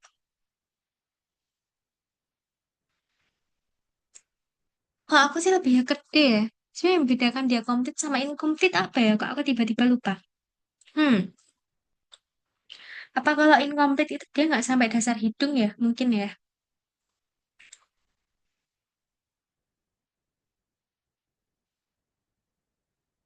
Ya, kita coba lihat ya jawabannya di akhir. Diagnosis yang sesuai, tepat. Seorang wanita datang dengan keluhan terdapat benjolan pada sisi kanan punggung yang terjadi sejak 2 bulan yang lalu. Lokalis regio antebrachial dextra, polar medial didapatkan massa mobile, kenyal, nyeri tidak ada. Massa lunak kekuningan yang terpisah dari jaringan di sekitarnya. Ini adalah lipoma, khas banget ya. Karena dia nggak nyeri, warna kulit kenyal pula. Mobile juga. Apakah terlaksana awal pada kasus di atas seorang anak laki-laki usia 5 tahun dibawa oleh ayahnya ke puskesmas dengan keluhan bengkak pada genitalnya? Keluhan ini dialami 10 menit yang lalu saat akan mandi pagi. Riwayat trauma disangkal. Menurut ayahnya, ia akan membersihkan genital anaknya, namun tiba-tiba kulitnya sulit dikembalikan lagi. Oke, dia udah ada bengkak ya, udah ada edema, terus treputium di sekitar corona glandis udah biru, udah nyeri. Jadi dia adalah parafimosis. Tata laksana awalnya, ya udah kita konsumsi sih saja lah. Sebenarnya ini tata laksana definitif sih. Cuma dia tuh udah ada iskemik. Kalau kita cuma salur kortikosteroid atau reposisi manual tuh Gak cukup ya sebenarnya. Karena dia udah parafimosis ya. Pareposisi manual sih sebenarnya ya bisa sih reposisi manual kayak di Basase gitu. Lensnya cuma hmm, tata laksana awal ya. Reposisi manual. Sulit ya, ini pilihan yang sulit. Antara E atau B ya. Tapi dia udah kegawatan nih. Nek masih fimosis, ya mungkin reposisi manual oke ya. Tapi kalau udah parafimosis, dia kegawatan nih di bidang urologi. Padahal nanti lihat ya jawabannya apa. Apakah struktur yang mengalami kelainan pada pasien di atas seorang bayi laki-laki usia 1 minggu dibawa ibunya ke IGD karena bayi semakin rewel, disertai perut yang semakin kembung. Ibu pasien mengaku sudah 2 hari bayinya tidak BAB. Ibu pasien juga mengaku bahwa saat baru lahir, bayi baru BAB setelah 3 hari. Keluhan disertai dengan muntah yang berwarna hijau, cowok dubur BAB langsung menyemprot, ada squirt sign. Khas ya, dia adalah Hirschsprung disease. Nah, dia tuh karena kehilangan ini ganglion mientarikus apa ya? Pokoknya ganglion parasimpatis gitu pada plexus Kisselbach. Kisselbach, ini kan di hidung ya. Plexus Auerbach dan Meissner. Woodruff, hati-hati ya ini. Ini adalah di hidung. Oke, kehilangan ganglion parasimpatis dia tuh. Jadi menyebabkan usus yang nggak punya ganglionnya itu tuh jadi nggak bisa bekerja gitu. Terus dia bikin ileus tipe yang paralitik. Walaupun ujung-ujungnya dia juga bisa bikin ileus obstruktif gitu. Apakah terlaksana awal pada kasus di atas seorang pria usia 40 tahun dibawa ke IGD setelah tangannya mengalami luka bakar 1 jam yang lalu? Dari anamnesis diketahui pasien sedang membuat api unggun dan tangannya terkena api. Pasien mengeluhkan tangannya mati rasa. Oke. Ternyata antebrachial dextra dia tampak luka bakar warnanya kehitaman. Waduh, dia udah grade 3 ya. Ini berarti pulsasinya udah nggak teraba gitu. Nggak ada kayak ini ya udahlah kita eskarotomi. Terlaksana awal ya. Ya sebenarnya pemberian cairan RL sih sesuai luka bakar. Cuma yang namanya yang namanya kayak gini ya, udah sampai grade 3 ini harus segera dieskarotomi. Nah enggak, dia juga nanti bisa bikin sindroma kompartemen. Kalau aku sih lebih ke C. Walaupun sebenarnya ini juga bisa ya. Soal-soal kayak gini tuh menurutku membingungkan ya. Nanti coba kita lihat ya. Apakah kamu apa ini ya, Pak RL ya? Taulah. Ini kita lihat ya. Apakah kemungkinan diagnosis dari kasus di atas, seorang perempuan berusia 15 tahun datang ke RS dengan keluhan nyeri pada kaki kiri sejak 3 bulan yang lalu. Keluhan membaik dengan pemberian obat anti nyeri, namun sering kambuh kembali. Pada pemeriksaan fisik didapatkan normal ya, tapi dia ada demamnya. Pada inspeksi ada edema, hangat, eritema, dan nyeri tekan pada femur distal sinistra. Pemeriksaan X-ray didapatkan gambaran lesi destruktif dikelilingi reaksi periosteal. Apakah kemungkinan diagnosis dari kasus? Oke, dia pada anak kecil ya. Terus dia nyeri. Terus ada reaksi periosteal. Ini khas pada osteosarkoma. Apa pembuluh darah yang mungkin terlibat? Tuan A, usia 35 tahun dibawa ke IGD, kecelakaan lalu lintas. Pasien jatuh ke arah kanan dan didapatkan adanya muntah 3 kali. Saat diantar ke UGD masih sadar. Saat observasi ada penurunan kesadaran. Terus pemeriksaan fisik umum tekanan darah 140/90. Oke, pemeriksaan neurologis dapatkan anisokor ya. Ini ada peningkatan tekanan intrakranial. Berarti CT scan-nya hasilnya kayak gini nih. Dia adalah yang cembung ya. Jadi adalah biconvex. Dia adalah pendarahan epidural. Kalau pendarahan epidural itu karena rupturnya arteri meningia media. Bridging vein ini untuk yang subdural. Dia gambarannya adalah semilunar crescent shape gitu ya. Atau biconcave. Yang cekung. Terus kalau arteri cerebri media ini biasanya untuk yang ICH.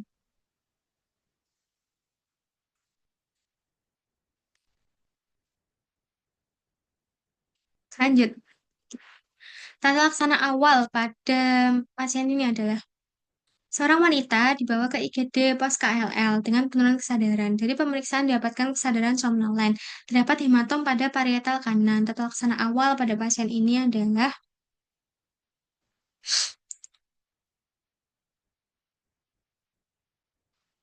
C. Dia kan penkes ya, sama hematom. Kalau kayak gini, jauh terus sih kita buka RW-nya ya. Tapi kan kayak kita curiga dia ada cedera servikal. Jadi ya udah kita jauh terus aja lah.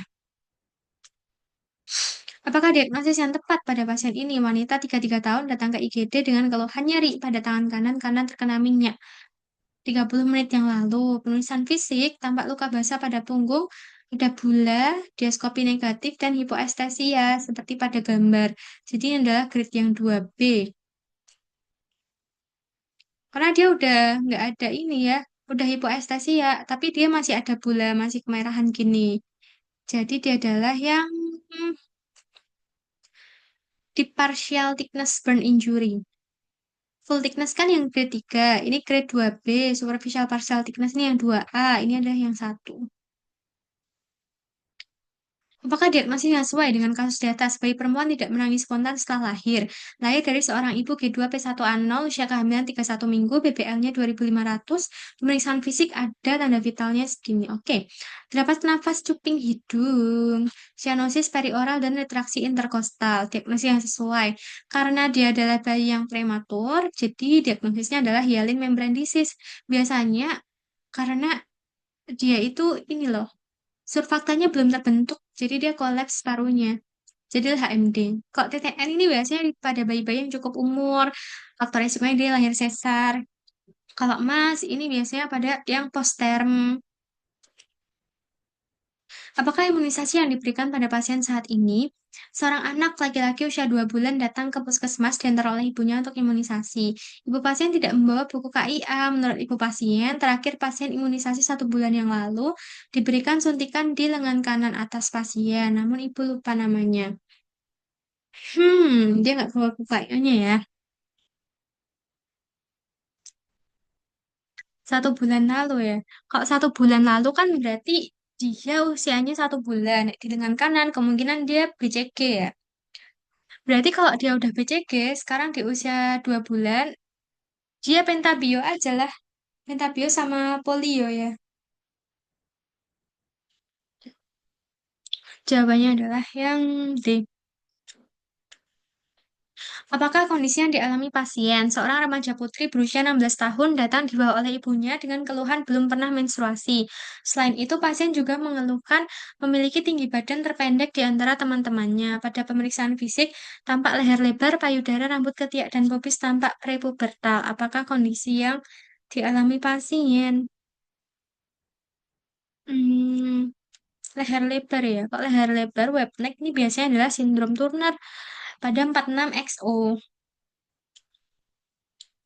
Apakah diagnosis yang tepat untuk pasien? Anak MED laki-laki usia 1 tahun datang dibawa orang tuanya dengan keluhan tidak dapat mendengar. Anak tidak merespon ketika dipanggil maupun suara yang kencang seperti petir. Anak lahir spontan pervaginam di bidan, pemeriksaan tanda vital dalam batas normal. Pada pemeriksaan fisik didapatkan adanya kekeruhan pada lensa di kedua mata. Ada katarak ya, berarti auskultasi jantung ada murmur. Terus pasien tidak respon sama. Ini Katuja ya. Katuja ini adalah sindrom rubella kongenital. Katarak, tuli, kongenital, sama kelainan jantung. Penyebab kasus di atas adalah seorang bayi laki-laki lahir dari ibu G1P0A0 dengan usia kehamilan 43 minggu secara pervaginam. Bayi lahir tidak langsung menangis, bergerak pasif menangis lemah. Pada pemeriksaan didapatkan RR68, retraksi sela iga. Oke, dia 43 minggu ya. 43 minggu ini adalah aspirasi cairan amnion yang mengandung mekonium karena dia sudah posterm. Apakah diagnosis yang tepat pada pasien tersebut? Anak A usia 5 tahun, di bawah orang tuanya berobat karena belum dapat berjalan, belum dapat bicara, belum bisa makan sendiri, belum bisa pakai pakaiannya sendiri, tampak sangat lemah. Saat ingin berdiri harus bertumpu pada kedua tangan dan kaki sebelum akhirnya perlahan mendekatkan kedua tangannya ke kaki dan bertumpu pada kedua. Adalah gowersan ya. Terus riwayat lainnya disangkal, pemeriksaan fisik tanda vital normal. Z-skornya dia di bawah -3. Apakah diagnosis yang tepat? Adalah Duchenne muscular dystrophy. Karena tidak diproduksinya protein distrofin. Diagnosis yang tepat, seorang laki-laki usia 22 tahun datang ke praktek dokter dengan keluhan keluar cairan dari telinga kiri sejak seminggu yang lalu. Dirasakan juga 6 bulan yang lalu, tapi hilang dengan sendirinya, bertambah dengan adanya pusing berputar dan telinga berdenging. Dari pemeriksaan didapatkan adanya robekan pada bagian tepi membran timpani dan ada discharge. Diagnosis yang tepat. Oke, kalau kayak gini, dia kan OMSK, lebih ke OMSK ya. OMSK, cuma dia kok sudah ada pusing berputar. Berarti mungkin OMSK-nya ini tuh dia sudah menyebabkan infeksi di bagian belakang gitu. Nanahnya mungkin dia sudah merusak telinga bagian dalam. Nah, udah ada telinga berdenging juga. Sama ada vertigo. Kalau kayak gini, aku sih curiganya dia labirinitis ya. Gitu. Cuma nanti kita lihat ya jawabannya ya. Terus setelah itu pemeriksaan gold standard kasus di atas. Tuan A usia 44 tahun datang ke klinik dengan keluhan nyeri pada wajah sejak 5 bulan yang lalu. Keluhan nyeri dirasakan ketika pasien bersujud. Pasien juga mengeluhkan penciumannya sedikit terganggu. Terdapat sekret hijau yang keluar. Pada pemeriksaan rinoskopi didapatkan konka edem, sekret purulen, disertai nyeri tekan sinus paranasal. Oke, jadi dia ini kan nyeri saat bersujud ya. Jadi kemungkinan dia adalah sinusitis yang regiofrontalis. Terus ada nyeri tekan juga di sinus paranasal. Sama ada riwayat rinitis berulang. Nah, kalau misalkan gold standar itu adalah CT scan. Kalau misalkan pemeriksaan awal untuk yang sinusitis frontal, kita bisa pakai yang Caldwell. Kalau si Waters ini untuk yang maxilla. Oke, lanjut. 64. Diagnosa paling mungkin. Tuan M, usia 44 tahun, datang dengan keluhan demam sejak 3 hari yang lalu. Terdapat bengkak kemerahan pada rahang belakang. Pemeriksaan tanda vital didapatkan TD. Oke, dia ada demam ya. Pemeriksaan fisik area mulut dijumpai trismus. Pembengkakan pada salah satu sisi pangkal lidah dan ada fluktuasi. Diagnosis yang paling mungkin. Oke, dia di rahang belakang ya. Terus ada trismus. Satu sisi pangkal lidah fluktuasi. Abses sih dia. Submandibular enggak ya? Angina Plaut Vincent enggak ya? Angina Plaut Vincent itu apa ya? Abses Queen, angina Ludwig enggak sih yang jelas. Abses retrofaring enggak. Karena dia enggak bilang di area retrofaring. Kemungkinan sih ini abses Quincy. Cuma kita cari dulu ya, angina Plaut Vincent. Kok mencurigakan? Aku pernah dengar ini, tapi kayak karena jarang, jadi kayak nggak terlalu familiar. Angina Plaut Vincent. Dia karena Fusobacterium dan Spirocheta. Sakit tenggorokan unilateral. Pembengkakan. Water ore. Hmm, kalau abses Quincy, itu tuh abses parafaring kalau nggak salah. Abses peritonsillar, sorry. Parafaring lagi. Peritonsillar. Ya bisa sih, salah satu sisi pangkal lidah kan, dia bisa aja ya di tonsilla lingua. Please. Nanti kita lihat ya di belakang jawabannya. Oke, tata laksana yang tepat adalah Tuan L, usia 44 tahun. Dia kelontaran pendengaran telinga kanan. Riwayat batuk pilek hingga telinga terasa penuh. Keluhan telinga terasa penuh semakin hari semakin memberat. Nah, ini udah sklerosis ya untuk membrana timpani. Diagnosisnya adalah timpanosklerosis. Bentukannya adalah putih-putih menyerupai tapal kuda pada membrana timpani. Nah, kalau udah kayak gini, timpanosklerosis ya sebenarnya nek mau dipakai alat bantu dengar juga gimana ya? Tapi dia yang tepat. Kalau yang tepat sih, nek aku ya lebih setuju timpanoplasti ya. Kita ganti aja dia membran timpaninya karena udah kayak gitu pun Diagnosa yang tepat adalah anak Z laki-laki usia 8 tahun datang dibawa orang tua ke klinik dengan keluhan hidung tersumbat. Keluhan ini sudah dirasakan sejak kurang lebih 2 minggu dan semakin lama semakin memberat. Sering bersin-bersin dan ingusan setiap kali cuaca dan udara dingin. Pemeriksaan hidung dijumpai adanya massa warna putih mengkilap bertangkai yang sudah menutupi sebagian kalung nasi. Nah, ini adalah polip nasi ya. Kalau misalkan dia sebagian, sepertinya sih dia grade 2. Kita lihat ya, grading polip nasi.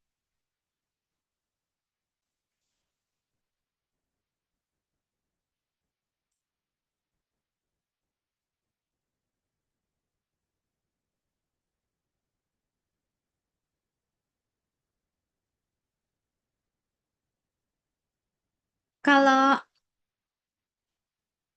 dari Meltzer Polyp Grading System, itu sampai 4 gradingnya. 0 itu no visible nasal polyp, 1, dia confined to middle meatus, 2, multiple polyp occupying middle meatus, tapi dia nggak dibilang ini sih. Extending beyond the middle meatus, 3, 4 tuh obstructing nasal cavity.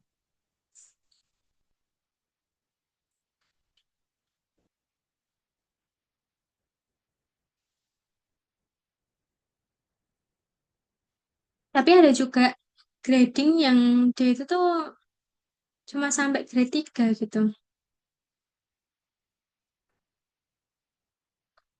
Oh ini ada yang lebih ini nih. No polyp 0, restricted to middle meatus 1, below middle turbinate 2, massive polyposis 3. Dia itu menutupi sebagian kalkulasi. Lah, kalau menutupi sebagian kalkulasi itu masuk grade berapa ya? Block middle meatus. Small polyp in the middle meatus. Meatus media.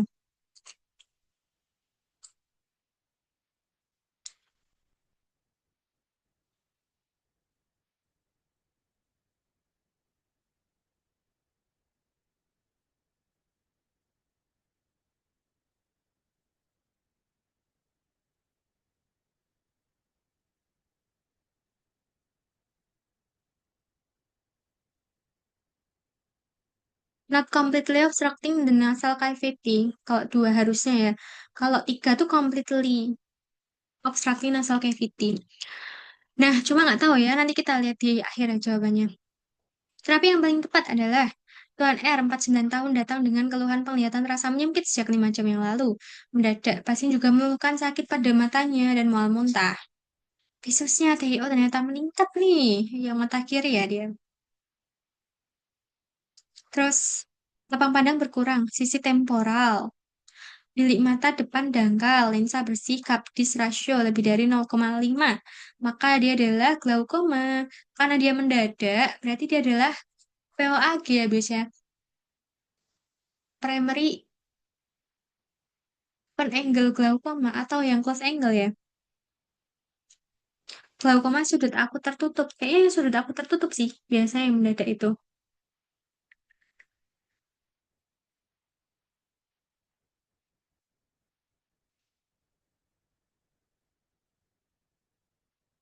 Primary closer angle glaukoma.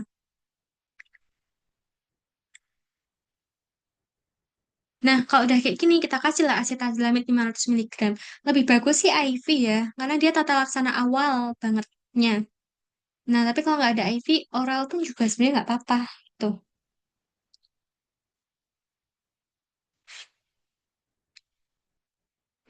Diagnosis paling tepat adalah Tuan V, 58 tahun, datang dengan keluhan penglihatan buram mendadak sejak jam yang lalu, mata kanan tanpa disertai nyeri, riwayat sakit jantung 2 hari yang lalu, menolak dirujuk ke spesialis. Oke, kalau kayak gini ada cherry red spot, ini adalah oklusi dari retina sentral ya.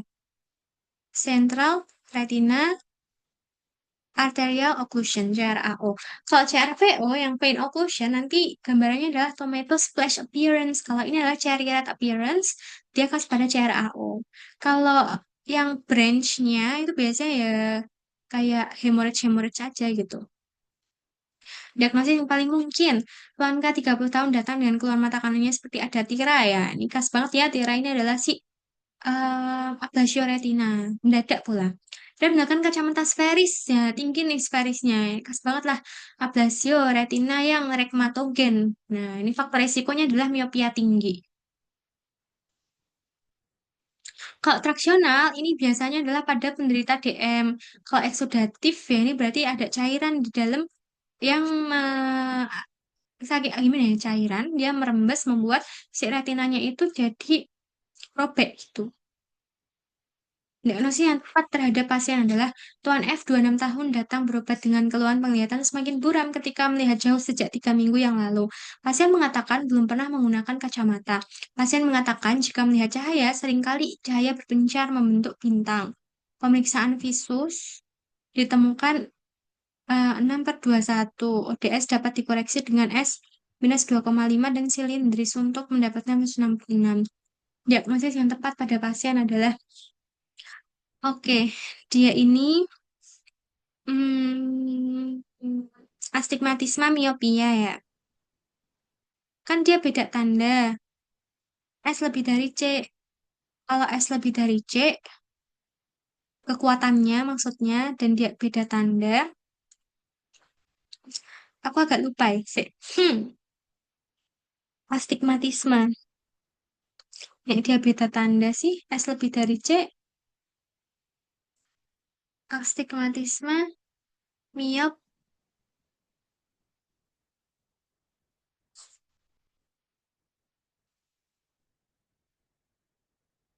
kayak yang kompleks ya, yang simpleks.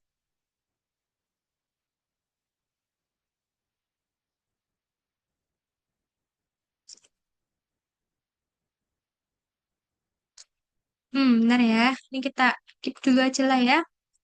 Kita lanjut soal yang lain dulu. Apakah pernyataan yang paling tepat? Wanita 25 tahun datang dengan keluhan bercak merah di bawah payudara sejak 1 hari yang lalu. Berarti satelit. Oke, dia adalah Candidiasis intertriginosa ya. Kan kalau Candida albicans, dia kan pseudohifa dan ada arthrospora. Kalau spaghetti and meatball appearance, ini adalah pada PVC. Hifa panjang, hifa sejati, hifa pendek. Ini kan pada tinea. Jadi karena dia yeast, maka dia pseudohifa. Apakah terlaksana pada anak tersebut? Anak kau usia 3 tahun, BB 10 kilogram, diantar ibunya ke puskesmas aorta dengan keluhan timbul lenting-lenting dasar kemerahan pada seluruh tubuh. Awalnya timbul pada batang tubuh, kemudian menyebar ke tangan dan kaki. Deudrup on Rospetal, dia adalah varicella ya. Karena dia varicella zoster, kita kasih asiklovir yang 13 rumusnya. Nah, di sini 13 adalah yang 5 kali 800 selama 7 hari. Etiologi, Tuan A, 35 tahun datang ke Poli RS Aorta dengan keluhan bercak merah kecoklatan pada lipat ketiak. Eritem coklat, balas tegas, kuama halus. Terus ternyata ada bakteri gram positif. Basil pendek, ini adalah eritrasma ya kalau bakteri. Maka penyebabnya adalah yang Corynebacterium minutissimum. Apakah etiologi dari kasus di atas Tuan A usia 21 tahun datang dengan keluhan lenting-lenting berkelompok yang nyeri pada bagian kelamin? Pasien merupakan seorang pelayar yang aktif melakukan hubungan seksual dengan pasangan yang berbeda-beda dan melakukan seks oral. Pemeriksaan fisik dermatologis dapatkan regiogenital tampak vesicle herpetiformis dengan dasar eritem disertai krusta kuning kecoklatan. Oh, vesicle herpes. Oh iya, dia herpes ya. Herpes simplex tipe 2. HSV2 itu dia HV2. HV1 ya herpes simplex tipe 1. HV3 dia varicella. 67 ini yang pityriasis rosea. Apakah gambaran penunjang yang mungkin dapatkan pada kasus di atas? Bayi laki-laki usia 9 bulan diantar ibunya ke puskesmas aorta dengan keluhan keropeng di sekitar hidung dan mulut. Ibu pasien mengatakan awalnya tampak lenting yang mudah pecah dengan keropeng kening seperti madu, honeydew color, honey color. Keras, Nikolsky sign positif, berarti sebelumnya ada bulannya juga ya. Nah, jadi dia adalah impetigo crustosa atau impetigo, penunjang yang dapat di. Kalau impetigo kan biasanya dia penyebabnya bakteri. Biasanya sih karena Staphylococcus aureus. Jadi dia kokus ya, gram positif. Staphylococcus. Staph itu anggur. Kalau strep itu kan rantai. Jadi terus dia kan ada ini ya. Impetigo kan ada nanahnya ya. Bukan yang membentuk ulkus gitu loh. Jadi kalau nanah dia lebih ke Staphylococcus. Staph itu anggur. Kalau strep itu rantai. Aku ingatnya sih gitu. Oke, kita balik ke soal yang tadi. Si em, apa namanya? Soal astigmatisme. Astigmatisme.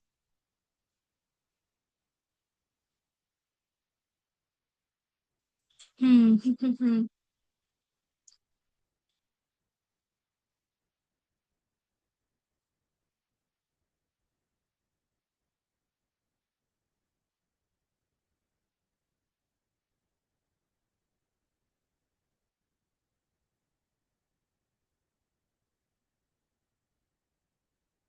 Oke, kita cari contoh soalnya di Google.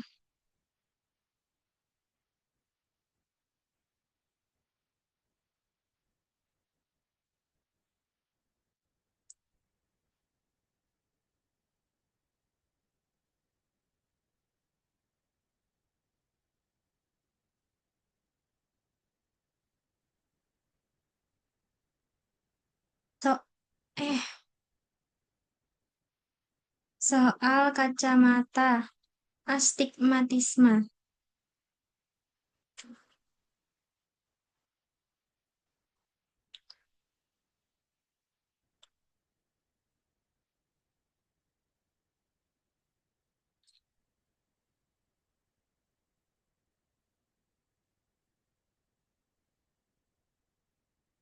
Mix kalau C lebih dari S. Gak perlu lihat plus minus.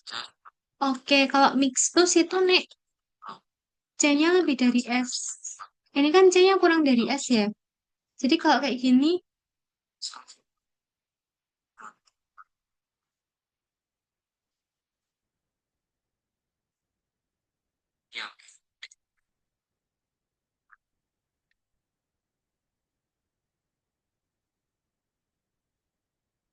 nih di contoh soalnya ini tuh S minus 3, C plus 2. Sama sih.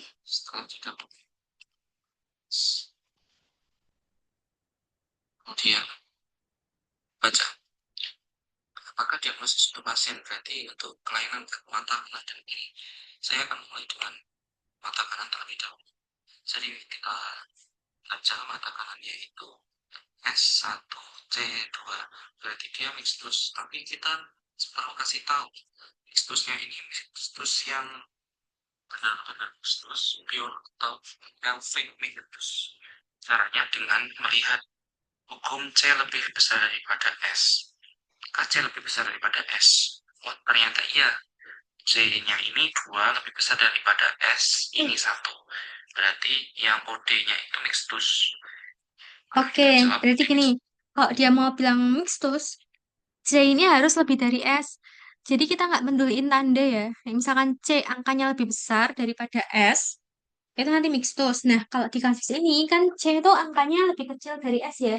Kan satu itu lebih kecil daripada 2,5 soal. Oke, berarti dia bukan mixtus. Terus lanjut.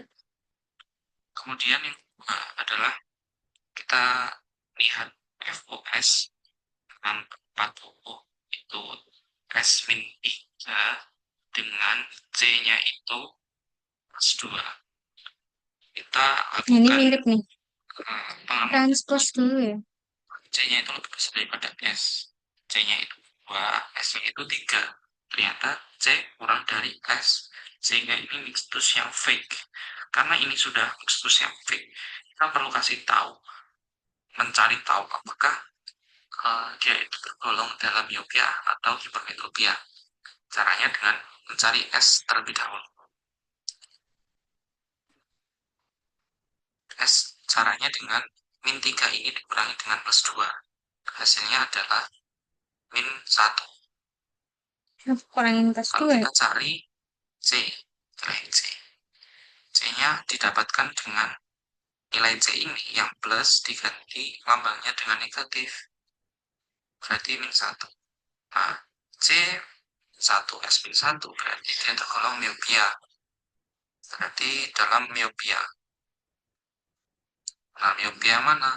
Komposito, soalnya dia tidak ada yang bayangannya itu masuk ke dalam retina. Adanya di kan retina semua. Kok aneh ya nih soalnya.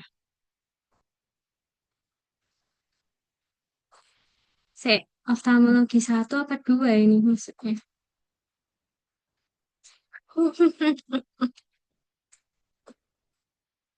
Kelainan refraksi. Oke, kita coba lihat ya.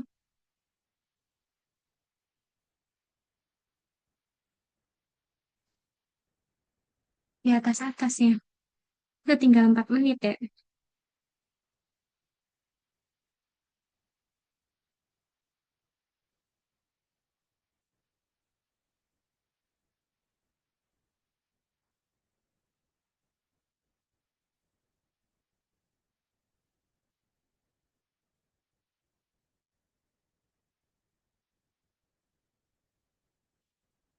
Refraksi.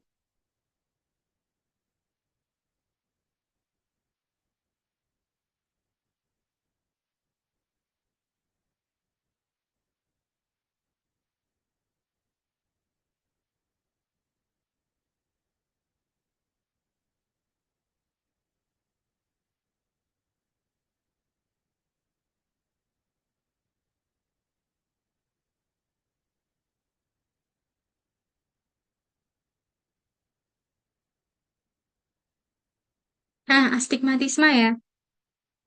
Ta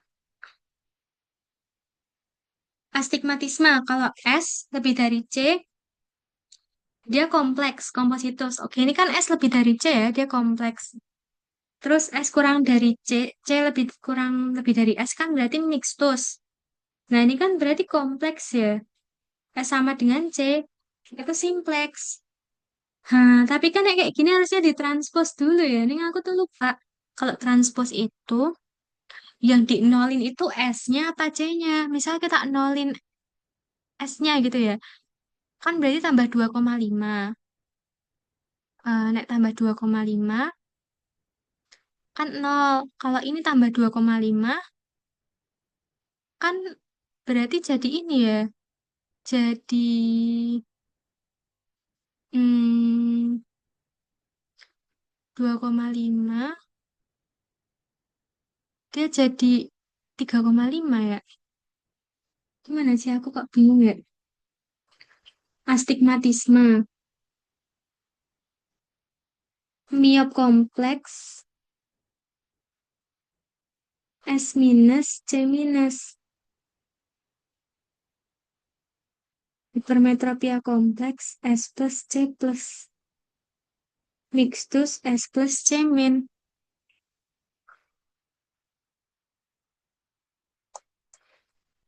Aku lupa ya cara ngetranspos.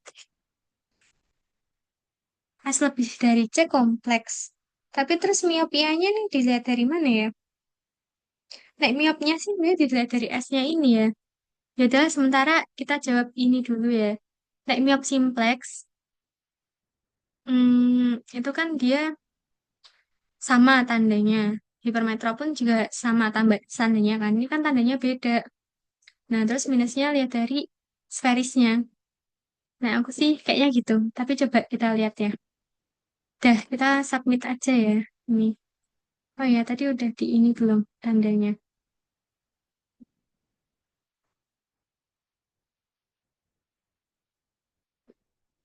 Bismillah, kita submit aja.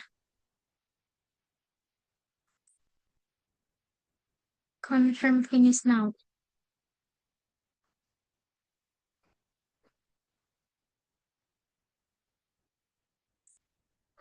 Kalau reviewnya ya, Nek. Aku kan udah beberapa kali ikut TO-TO ya. TO Aortamed ini dia cukup oke sih. Cukup oke. 62/75, 82,7. Kita lihat ya, kita review yang salah di mana. Neuro 75%. Kayak oksigen udah 100%, pulmo 100%, KV 100%, fleksitropis 100%. DV-nya nih jelek. Udah juga sih. IKM juga. Anak ada 100%. Ini tuh 62/75, berarti aku salah 8 tambah 5, 13. Banyak juga ya salahnya. Terus, mata salah satu. THT, ginjal saluran kemih salah banyak ya. Oke, kita lihat ya 13 yang incorrect. Ini SKA, ada bener ya ciprofloxacin ini tadi. Oke lah, yang ini hipertensi urgensi. Urgensi. Sebenarnya aku bingung ya, kalau kayak gini kenapa dia bilang urgensi, padahal dia udah ada nyeri kepala mendadak. Ya sebenarnya nyeri kepala mendadak tuh ya bisa sih nek hipertensi. Yang namanya hipertensi ya dia pasti nek terlalu tinggi bisa bikin nyeri kepala ya.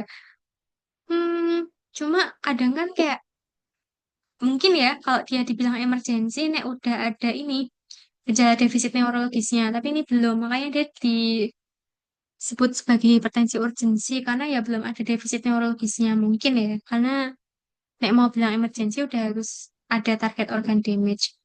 Oh, yang ini itu kan, yang ini ternyata communicator, communicator, bukan yang community leader. Tadi kan bingung ya antara C atau D. Yang ini, arteri cerebri media ya. Hmm, gimana ya? Keluhan penglihatan mendadak kabur. Pusing sih sebenarnya,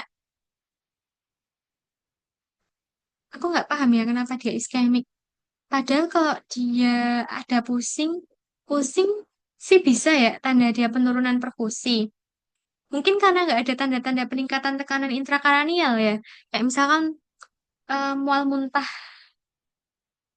gitu nggak ada. Jadi karena nggak ada PTIK, walaupun tekanan darahnya tinggi, makanya dia ke stroke iskemik. Ya bisa sih, masuk akal sih.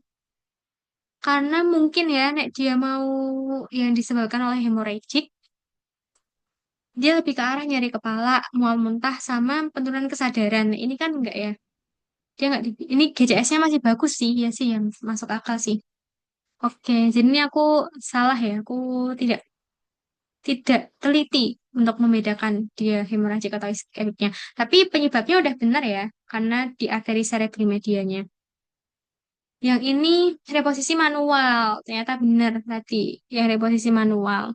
Dorsum sisi berarti dia masuk ke tata laksana definitifnya. Yang ini Ewing sarkoma, hmm, kalau yang ini jujur aku kurang setuju. Karena dia reaksi periosteal. Biasanya reaksi periosteal itu tuh khas pada osteosarkoma. Kalau Ewing sarkoma itu biasanya clue soalnya adalah ada tampakan onion skin appearance. Tuh,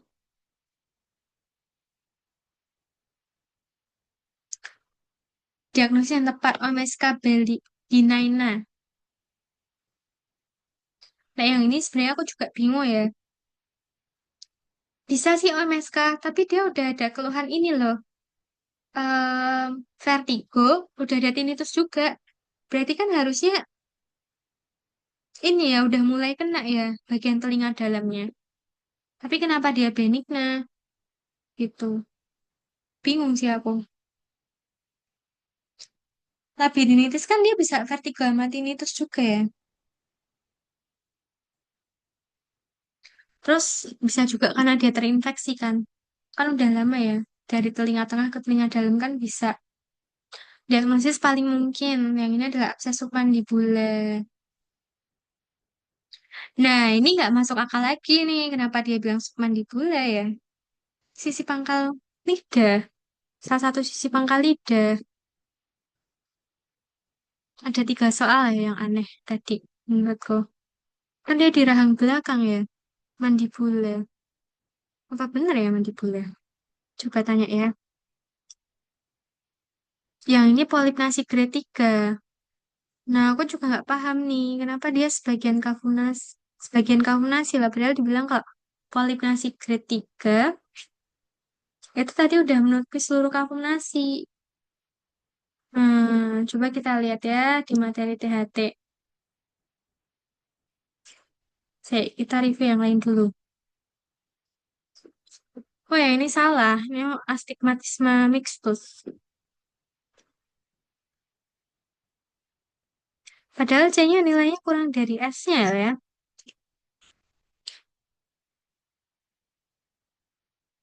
Masa leher, oh, se. Tadi apa sih? Mau yang apa? Polip ya.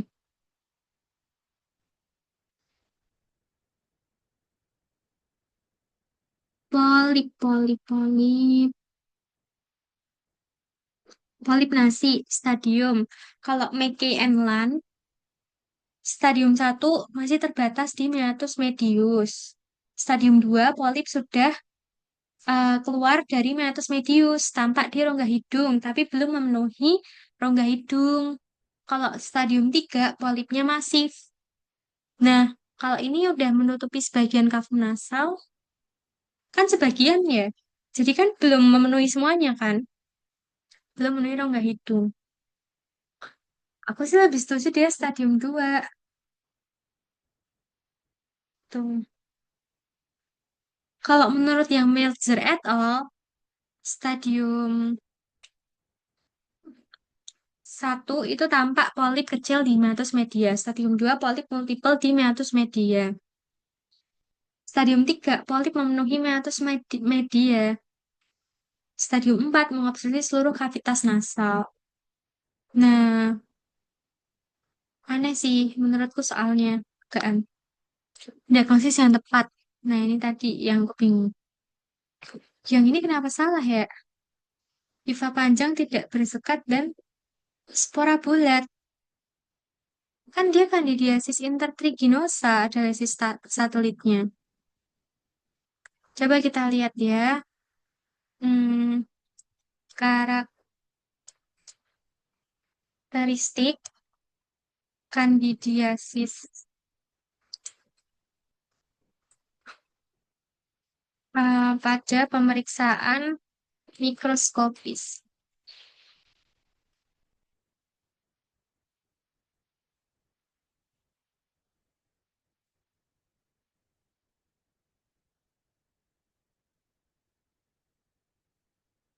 Coba tanya ChatGPT ya.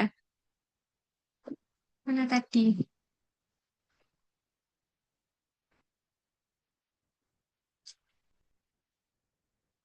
Nggak bisa ya tapi diinin.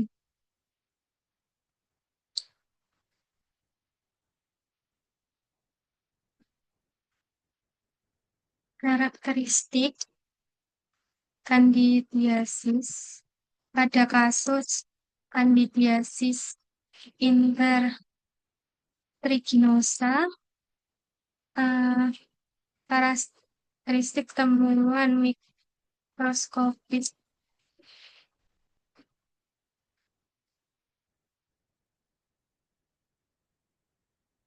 blastoconidia, budding yeast kan, pseudohiva, bersepta semu, susunan blastoconidia melekat sepanjang pseudohiva,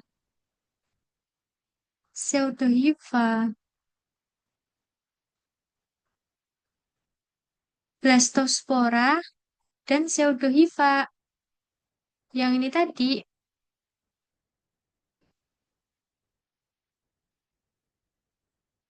artrospora sih. Apa hifa panjang tidak bersekat? Kan hifanya semu ya.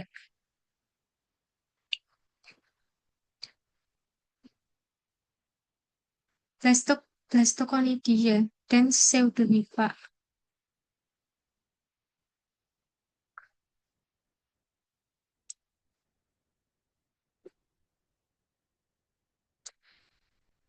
Cek gimana ya? Cek kontrol.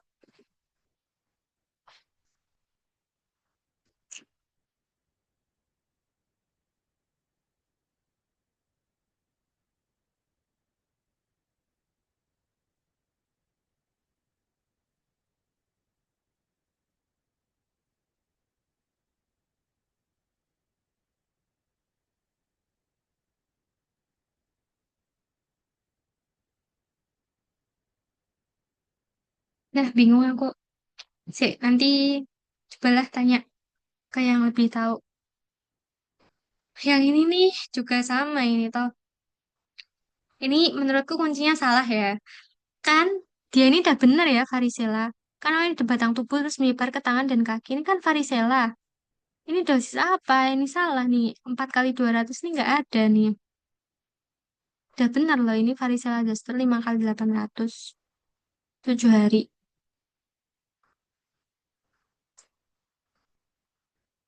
Yang ini juga penyebabnya.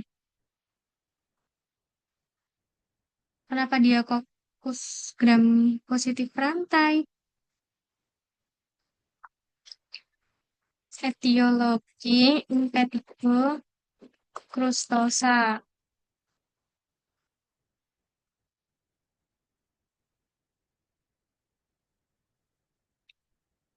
Staphylococcus aureus. Karakteristik Staphylococcus aureus. Karakteristik kok krusta ya, ada krustanya, krusta. Kokus bulat berbentuk seperti anggur. Tuh kan aneh ini. Kayak aku menemukan keanehan pada satu, dua, tiga, empat. Ini juga aneh sih itu lima. Ya intinya gitulah. Em, yang ini oke lah bisa aku terima. Yang ini oke bisa aku terima kesalahanku. Ini juga ya, tadi kan ada komunikator. Ini juga. Yang ini juga oke lah. Tapi yang ini, terus ini, satu, dua, ini ya dipertanyakan sih. Tiga, empat, lima, enam, tujuh, delapan. Ini aku mempertanyakan sih. Oke, ya mungkin sekian dulu ya untuk materi kali ini. Terima kasih teman-teman sudah menemani aku belajar. Semoga bermanfaat juga ya untuk kita belajar bareng-bareng. Oke, terima kasih.